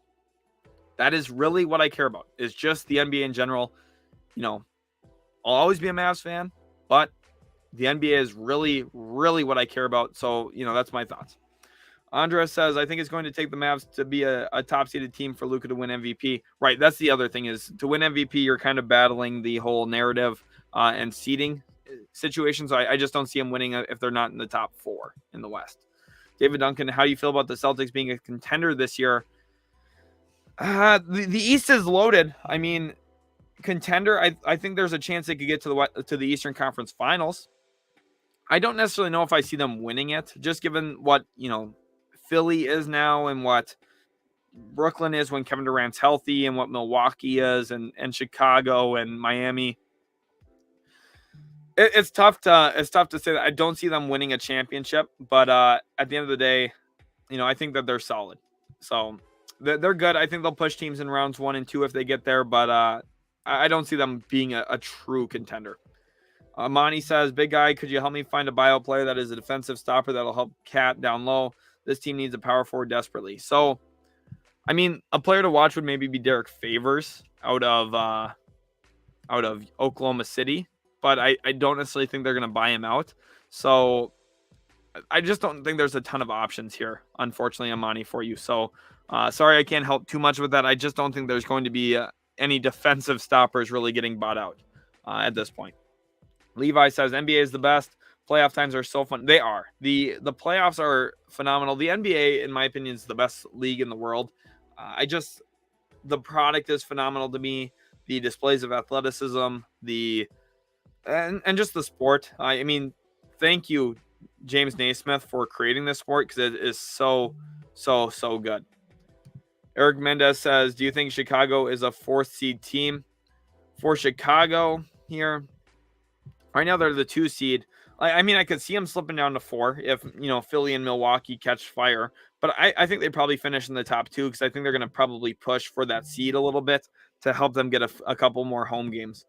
Andres says, Okiki from the Magic. I don't think Chuma Okiki is going to get bought out. He's a really good player. I like him a lot for Orlando. Now, I don't think his efficiencies are that high this year. I'm going to actually pull him up as we speak. I'm sure he's shooting in the high 30s from the field, if I had to guess. Yeah, 38% from the field. And the three-pointer really hasn't come along. One thing he is doing is he's shooting with a little bit of volume from 3, which is surprising to me, but he's only shooting about 31% from 3. I do like Chuma Okiki. He's not going to be available on the buyout market. If you were trying to answer Amani, if you're just asking about him, I think he's solid. The thing for me for Orlando is once they get Jonathan Isaac back, this team is going to be better. Jonathan Isaac is a player that should be on every single team's radar because he's on a decent contract and he's, in my opinion, probably the best defensive player in the world. Given he's a 6'10" wing with a 7'2" wingspan or whatever it is, and he can move laterally extremely well, he's one of the few players in the league that you could actually like say, yeah, this player could average 2 blocks and 2 steals a game and be, the guy who guards the best player night in, night out. I think a ton of teams should try and get him. I would love for Dallas to get him. His three-pointer has come along a little bit throughout his career. It's not great yet. But for me, I think he's a good enough player that you have to rely on what he could be. I mean, like, he's going to shoot in probably mid-30s from three. He's a beast. I love Jonathan Isaac. I think he was having a great season before he tore his ACL. And I think he would be huge. Brandon Soda says, I really like Jonathan Isaac. Can't wait to read the book. Yeah, he's coming out with a book. So Jonathan Isaac, he's definitely an interesting player for sure. But I think for the most part, defensively, that's where he's really special. His book's going to be good too, I'm sure, so I'll have to make sure I give that a read. Tatooine says, you have any players you think the Celtics could get in the offseason to push them over the edge? My friend mentioned a CP3 style player, but you know how scarce those are. Yeah, right. Every single team would love to get a CP3 type player, except for the Houston Rockets, who traded him away for Russell Westbrook. But for me, with the whole Boston Celtics thing, I think, they're on the right track there with a player who can play like Chris Paul and be a distributor. I think the player they should probably push for is Ricky Rubio. Coming off, he's going to be a free agent. He's with the Indiana Pacers right now. The Cavaliers traded him, of course, to get Karis LeVert, and I think that Ricky Rubio would be huge for them, because the one issue there in Boston is you have two wings who like to score and don't facilitate for others a lot. And that is Jason Tatum and Jaylen Brown, of course. Everyone knows that. Those two guys are scorers first, and that's good to have scorers first mentality when you're a really good player. The issue is they don't have enough consistent ball movement, and they don't have a guy to get them into their offensive sets. They were hoping, I think, Dennis Schroeder could be that. Clearly just isn't the guy. Ricky Rubio plays with pace, which is something I think would be huge for Boston. Getting them up and down the floor a little bit quicker, especially even after made baskets. He pushes the tempo and transition extremely well. That's been one of the things he's done best throughout his entire career. And then the other thing he does is he's comfortable handling the basketball, handling it through pressure, getting teams into sets, and also distributing the basketball with ease. He's one of the best players in the league when it comes to navigating an offense, and I think Ricky Rubio should have a serious market this offseason. I think a lot of teams will probably be looking at him for their full mid-level exception. The Celtics got out of the tax, so they're going to have their full mid-level exception to them. That's going to be about $10.8 million if I had to guess. So you could probably sign him to something like 3 years, $32 million, and I think that would probably be close to getting the deal done, and I think that would be a really good pull for the Boston Celtics. Tatooine says, I mean, Tatum's playmaking is good. His assists aren't there when our other shooters build houses. True. Like, the issue with Tatum is, like, there's levels to being a playmaker. Like, can he drive and kick? Yes. But is he someone that you can actually, like, see running an offense like how Luka Doncic does with the Dallas Mavericks? No. And don't get me wrong, I think Tatum should be a scorer first. But for Boston, I think that they need to have a guy who can, manipulate a defense a little bit more. And get, the momentum up, get pace up. And I think Ricky Rubio would be a really, really great fit. Tatooine says Jaylen is a pure ISO, though I will agree. Yeah, like, Jaylen Brown hasn't really progressed as a playmaker. He's progressed in every other area, just not as much as a playmaker as I would like. But he would, they would, I just think they need to add a playmaker for sure. And that's exactly what David Duncan's here saying too. Yeah, Celtics just missing playmaking PG. Yeah, right. And Derek White helps with that because he does things quickly and moves the ball. But I think that, a Ricky Rubio type would be really, really good for them. And Ricky Rubio, I think, is one of the more underrated players around the league. I thought he was a really good pickup for Cleveland, getting him from Minnesota. And I think he'd be a good pickup now for any other team that's able to bring him in after his injury. Brandon here says, I think Blazers Mavs could pick someone up in the offseason, free agent. Yeah, so for that, I think that there's a few different options for both those teams. The Blazers have a ton of money now. They're going to have about $30 million or so in cap space, if I have done my math on that correctly. I don't know what Spotrac's projecting, but I think everything points to them trying to keep money open. And I think they're going to be really well positioned to do that. I think they're going to be able to bring in probably one guy, and I think that one guy should be a wing who can play a little bit of defense. Now, market's a little dry for that. There's not a ton of great options out there for that. Mavs, I don't see them picking up anyone big in free agency. They'll use their non-taxpayer mid-level, though. Brandon Soto says, I think Luka's a top 50 all-time because he's a team player. He makes his team better, and other PGs like Russell and Dame can't pass like Luka. So when it's all said and done, Luka right now is too early in his career to give him top 50 status. It's like obviously there's projection to that, and I agree he'll be a top 50 player when it's all said and done, because the track he's already on is insane. But if knock on wood, if he had a serious injury and didn't play again, he's not a top 50 player. So for me, I think when it's all said and done, he could be a top 10 guy. I really do think that he could be a top 20 guy. I feel very confident about that. He's right in that same realm as where Dirk ended up, but I think he's going to have more statistical numbers, which is going to help him with the media. And also, when you're just comparing, when a bunch of people speak, when, two kids out of college speak about who the best player in the league is, the guy who averages 28, 8, and 8 usually gets a lot of love in those types of debates. So I think that's going to help Luka for sure. David Duncan says, I hope they'll push for Ben Simmons. Simmons would be the perfect guy there in Boston. Of course, now we have to see how he fits in Brooklyn. If he doesn't fit well in Brooklyn, it does open up the possibility there that Simmons to Boston could work. Tatooine wants to know, before we went to the Supersonics this season, I was advocating trade Smart when he started shooting. Before he went supersonic. I see what you're saying. I was advocating trading Marcus Smart when he started shooting more than playmaking, but now the Celtics are hot since Smart is running the offense instead of shooting. Right, exactly. He had a phenomenal pass the other night. Oh, my goodness. The one where he's driving off the top of the key and basically stared down right corner and flipped the ball behind his head. That was one of the best passes I've seen all season. So he's been really, really good. And Brian Soto says, true, but at his age, he is better than LeBron at age 22. Yes and no. Statistically, more well-rounded. I think he's a better playmaker as a 22-year-old than LeBron was.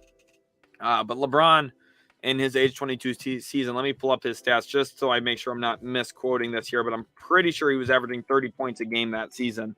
In his fourth season in the league. Oh, no, his third season in the league, he averaged 31 points a game on 48% shooting and was averaging 7 and 6.5. I think the two of them are very comparable. I don't know if I would say he's better. LeBron was clearly more athletic. And like you're saying here, slower but a better playmaker. Agreed. That's the thing. I don't know if I would say he's better. I think that they're very similar, which is a really good trajectory to be on. Mary Ortiz says, might need a Drew Holiday type caliber wing or center. Yeah, so Drew Holiday type-wise, that's exactly what every single team wants. Someone who's capable of handling, creating for himself a little bit, but really is a dog defensively. That's what a lot of teams want. It definitely improves every single thing you can do defensively. If you have someone who can lock in as a perimeter defender, it's huge for a team. Being a coach, defense is really what wins. It really, really is. If you can't guard, you don't have a chance. So Drew Holiday, every single team in the league could use a Drew Holiday type player. I think that's what the Blazers are trying to line up for, is players who can defend. I think that they're trying to get some more size and length in the wing. And I think a name that Portland's going to be really interested in is Jeremy Grant. Daku here says, who's your favorite player? Mine has been Kevin Durant. If KD would be more focused on records, he would have been better. KD is the best mid-range shooter right now when LeBron is 30% on free throws. So LeBron's not 30% on free throws. He shoots about 70% on free throws. And like Tatooine says, you already know it's Luka. Right now, my favorite player is Luka, of course. Right there, though, in the conversation would be James Harden. I got his new kicks right here. The Harden Volume 6s. Very, very nice.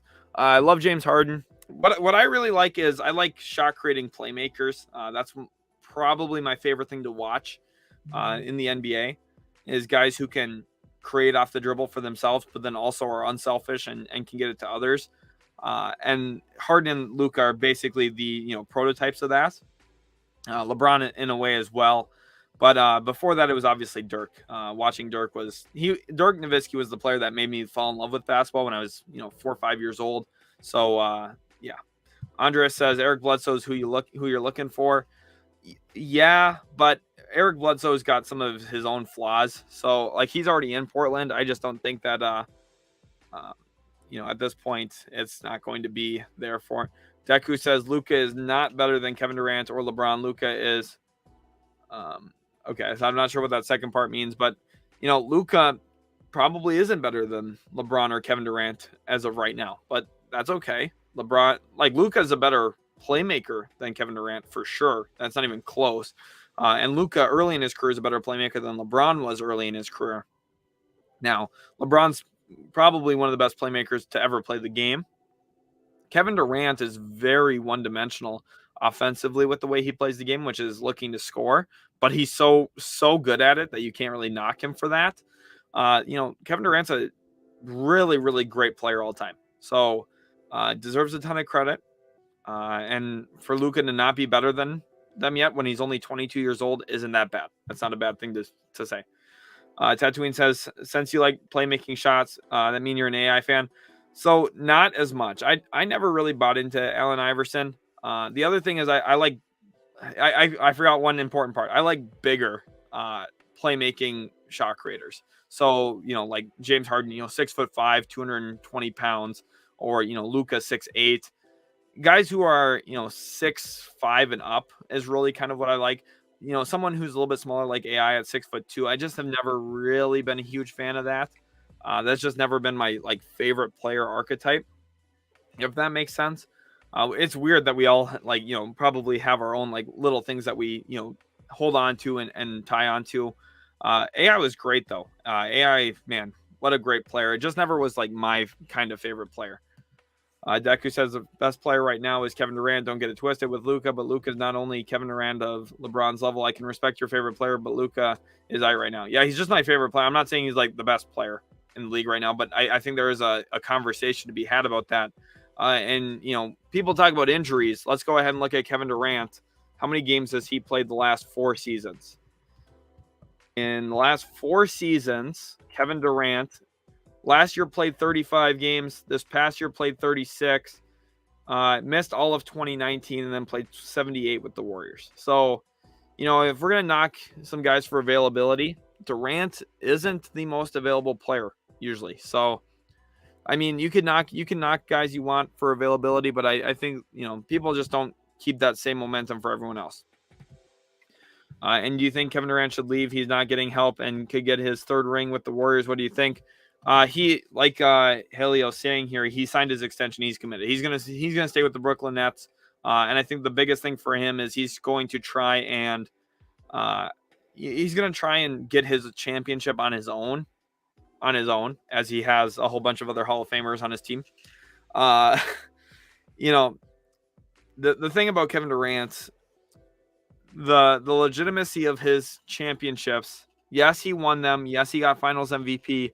But there's always going to be question marks there. It's imagine if Charles Barkley signed with the Chicago Bulls. Okay? Back in the day. If he signed with the 95-96 Bulls, there would have been a lot of criticism and his rings would have been probably invalidated, and that's essentially what Kevin Durant did.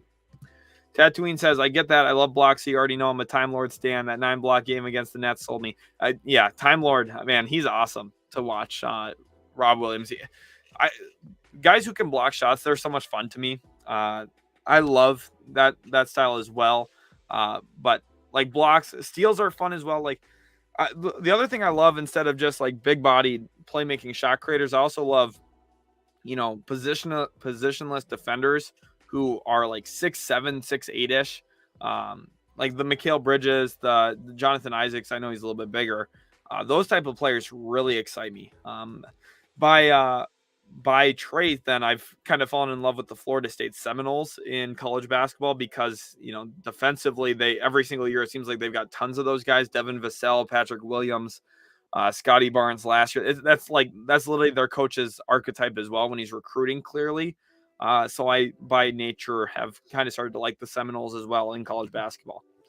Tatooine says nothing gets the crowd more hyped than sending a ball to the second row. Yeah, no kidding. Blocks are the most exciting thing. Honestly, probably ever. Just especially grab blocks. Oh my goodness, when someone's I think about LeBron playing for Team USA. This might have been 2008. This was a long time ago. And one player from, I don't remember what country the US was playing against, but one player went to lay the ball in, and LeBron jumped and snatched it out of the air with 2 hands. That was the first time I'd ever seen a grab block. And I thought, wow, that was awesome to watch.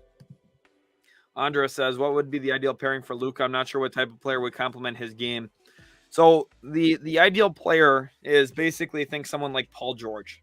Paul George would be the ideal player to put next to Luka because he's a player who can spot up, capable of catch, attack, closeouts, can get his own shots off when Luka's not in the game, and can operate in the mid-range area. That's the issue with the Dallas Mavericks is they shoot almost no mid-rangers other than Luka's little stride stop turnaround, and Jalen Brunson occasionally. Tim Hardaway likes to put his shots up, but with his foot injury, isn't doing that. DeMar DeRozan would have been a perfect fit as well next to Luka and KP. Had they been able to sign DeMar DeRozan this offseason, which is what I thought they should have done, I think very possibly the Mavs would have been the 1 seed in the West, or at least a top 3 seed in the West, and everything would be different. But a player like Paul George, who two-way potential, can defend, can get his shots off in the mid-range, that kind of player is exactly what I would look for. It's just hard to find all that. Levi said, oh, wow, it's still going. Nice work. Yeah, thank you. I'm going to probably wrap up here in about 10 minutes. It is 1:50 Central Time, and I'm planning on wrapping up around 2, just because I do have to coach yet today and everything, so I want to get some stuff ready for practice and all that kind of stuff. So thank you all, though, so much for being in here. Make sure to leave a like on the stream. I'm going to go check how many likes we're currently at. So if you haven't already, go ahead, smash that like button. That would be greatly appreciated if you could go ahead and do that for me. It's been a lot of fun. Tomorrow we do have a very interesting video coming out as well. I'm going to tease it a little bit here. It's about some NBA jerseys. So if that's something you guys are interested in watching and checking out, make sure to hit that subscribe button if you're new, because we'd love to take a look and talk about the NBA with you guys and some of the other big things going on. Mary Ortiz wants to know about what my thoughts are on Josh Green so far. He's a good fit. I like him quite a bit. I think he's going to be someone who develops fairly well. I liked him coming out of Arizona. He's a unique athlete. And also for Josh Green, when you look at what really he also opens up for Dallas, he's another playmaker, which most people, when you look at him, probably wouldn't guess that. He's not like someone who's going to manipulate a defense or anything, but he's a downhill playmaker. He gets to certain spots on the floor, and he looks to pass the basketball and help everything up. Moving forward, Josh Green, I think, is a nice piece to have.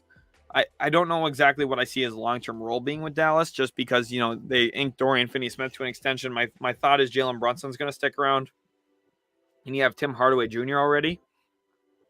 But for me, Josh Green, I think he's someone who's going to be able to be a potential starter at some point in the league, long-term.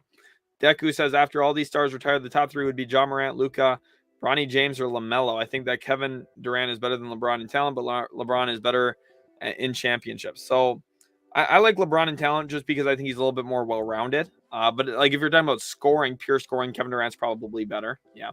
And then Bronny James, I don't know if Bronny James is going to be a top 3 player in the league at some point, but I would agree probably Morant and Doncic, and then probably Jokic would be the other guy I'd put in there. Deku wants to know, you think KD can beat LeBron in a 1v1? I think KD would win, but LeBron beats him in rings. So a one-on-one would be tough. The issue is, how does Kevin Durant deal with LeBron's physicality? Because I think LeBron could just get downhill every single time he wanted to. So that's my thoughts. Tatooine here says, where would you rank Westbrook's 2016-2017 season all time? I watched the highlights the other day and I was astonished. That's a top 10 season ever. When you consider everything that he had, he was playing with Kyle Singler. That team, that Thunder team, had almost no talent around him. I know they had Victor Oladipo. Still, that team was not good. That team didn't have any fit. That was just Russell Westbrook saying, I'm going to get this team where I want to get them. I'm going to take them there. Everyone get behind me. I'll lead you. And that, with all the hate that Russell Westbrook gets, that season alone essentially got him into the Hall of Fame. That's how great that season was. That, for example, Derrick Rose's MVP season gets blown out of the water by Russ's season that year. It's insane how good Russ was that year. And the 42 triple doubles, the huge shot against the Denver Nuggets, to secure that 40-second triple-double in a win. Everything that needed to happen that year for Russell Westbrook to cement his legacy happened. That's one of the best seasons ever. Andres says, honest opinion on Jason Kidd so far as a head coach. So I've got some gripes, but I also do like some things. The one thing is I think he's taking a really good approach. I'll start with the positives. I think he's taking a really good approach in terms of relationship building. The brain trust in Dallas. I think that was a good idea. Talking to Luka, having him involved in, decision making, that kind of stuff is good because he's gotten some criticism in the past for that. I was a little concerned about it. He's handled that very well. He traveled out to Latvia to hang out with Kristaps Porzingis in his home country. Of course, that, played out the way it has, but I don't think that's Jay Kidd's fault. I think that's more of a Nico Harrison thing. And then you also look at him going out to Slovenia to meet with Luka Doncic. That's, really good coaching. That's a really good professional move from Jason Kidd. Then also defensively, I mean, it's extremely smart. You can tell we actually game plan for teams now. Like when Anthony Davis catches the ball in the post and you send doubles at him. That's the first time I've really seen Dallas do that for the last 5-6 years. It's good. Defensively, he's a great coach because, first of all, he was a defensive-minded point guard in the NBA. I know he did a lot of great stuff offensively, but defensively, that's really where he was special. He knows the game of basketball. He's smart, and he cares about winning, just like Luka does. A lot of people look at the time when he was coaching the Brooklyn Nets and had a player bump into him so he could spill water. Yes, that's, probably a little bit of cheating there, but that was for a regular season game and shows how much he really cares about winning. And I think that resonates with Luka Doncic. And I think that would be a really, really good move just in general for a guy like, Luka Doncic to have a coach like Jason Kidd. I think the two of them are on the same page, and that's huge. And defensively, it's paying dividends with the way that they're playing. But offensively, I do have some gripes as well.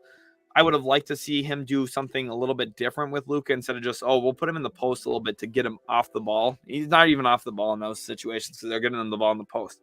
They just don't run very many sets. And that's the issue is I think the Mavs need a little bit more offensive juice and a little bit more creativity offensively. And I don't think Jay Kidd's brought it so far. But, otherwise, outside of that, I think he's done a good job with rotations. I think he's done a good job with this team. So for me, I really, I'm pretty happy with that. Mary Ortiz says, I like him too. Talking about Josh Green. And you can tell Jay Kidd believes in him as a player. Right. And that's one of the other things. Jason Kidd actually trusts some of the young guys, unlike what Rick Carlisle did, where Carlisle just wouldn't play young guys. I think Jay Kidd's going to be a better coach for the Mavs long-term because of that. Tatooine says they had Enes Kanter as the anchor. Yeah, no kidding. Think about that defensively. Enes Kanter as your big boy center with Steven Adams. I mean, they had no spacing. They had nothing around, that Thunder team was actually kind of terrible looking back at it. But Russ did everything he could to make it work. Deku says, when you said about how can KD guard LeBron, KD is a 7'5" wingspan. I mean, it's easy to block and steal and scoring. KD the winner, KD beating LeBron, no question. The issue with that, okay, Deku, so I see your point here, but we're talking about one-on-one basketball, so wingspan doesn't really mean that much to me in this because wingspan's really nice for getting in passing lanes and getting some block shots as a weak side rim protector. Kevin Durant, he's too thin. LeBron James is going to go right into his chest, and for anyone who's ever played basketball, you know that if you hit someone in the chest with your shoulder, they're going to get pushed out of position and you're going to be able to finish layups. So that's what I mean. Can KD contest some of LeBron's, mid-rangers? Yes. I think that KD maybe still wins the one-on-one. Of course, basketball isn't a one-on-one sport. We spend a ton of time talking about it. But for me, I think LeBron's going to be very, very challenging for Kevin Durant to really guard because of that. Andre says he's probably saving the creativity for playoffs. Cool, man. Good luck. Awesome channel. Thank you so much, Andre. So that's a good point, too. Maybe they're just saving all the sets for coming postseason time. That would be good. I mean, that's the issue is the Mavs just don't run any sets. They just never really have under the Luka Doncic era because he's just so good at the top of the key ISO. It's hard to, say, this will be a better set for us. But I do think it would take a little bit of pressure off Luka to get a little bit more movement and get a little bit more, catching in different spots. This is going to be the live stream, though. Hopefully, you guys did enjoy. If you did, make sure to leave a like. Again, thank you all so much. Subscribe to Utility Sports if you are new to the channel. Also, don't forget to use code utility20 at manscaped.com for 20% off, plus free shipping. That would be huge. If you guys could go do that, it would support us greatly on the channel with our sponsorship with Manscaped. That would be absolutely awesome. Again, thank you all so much. Hopefully, you have enjoyed this live stream. It was a lot of fun for me.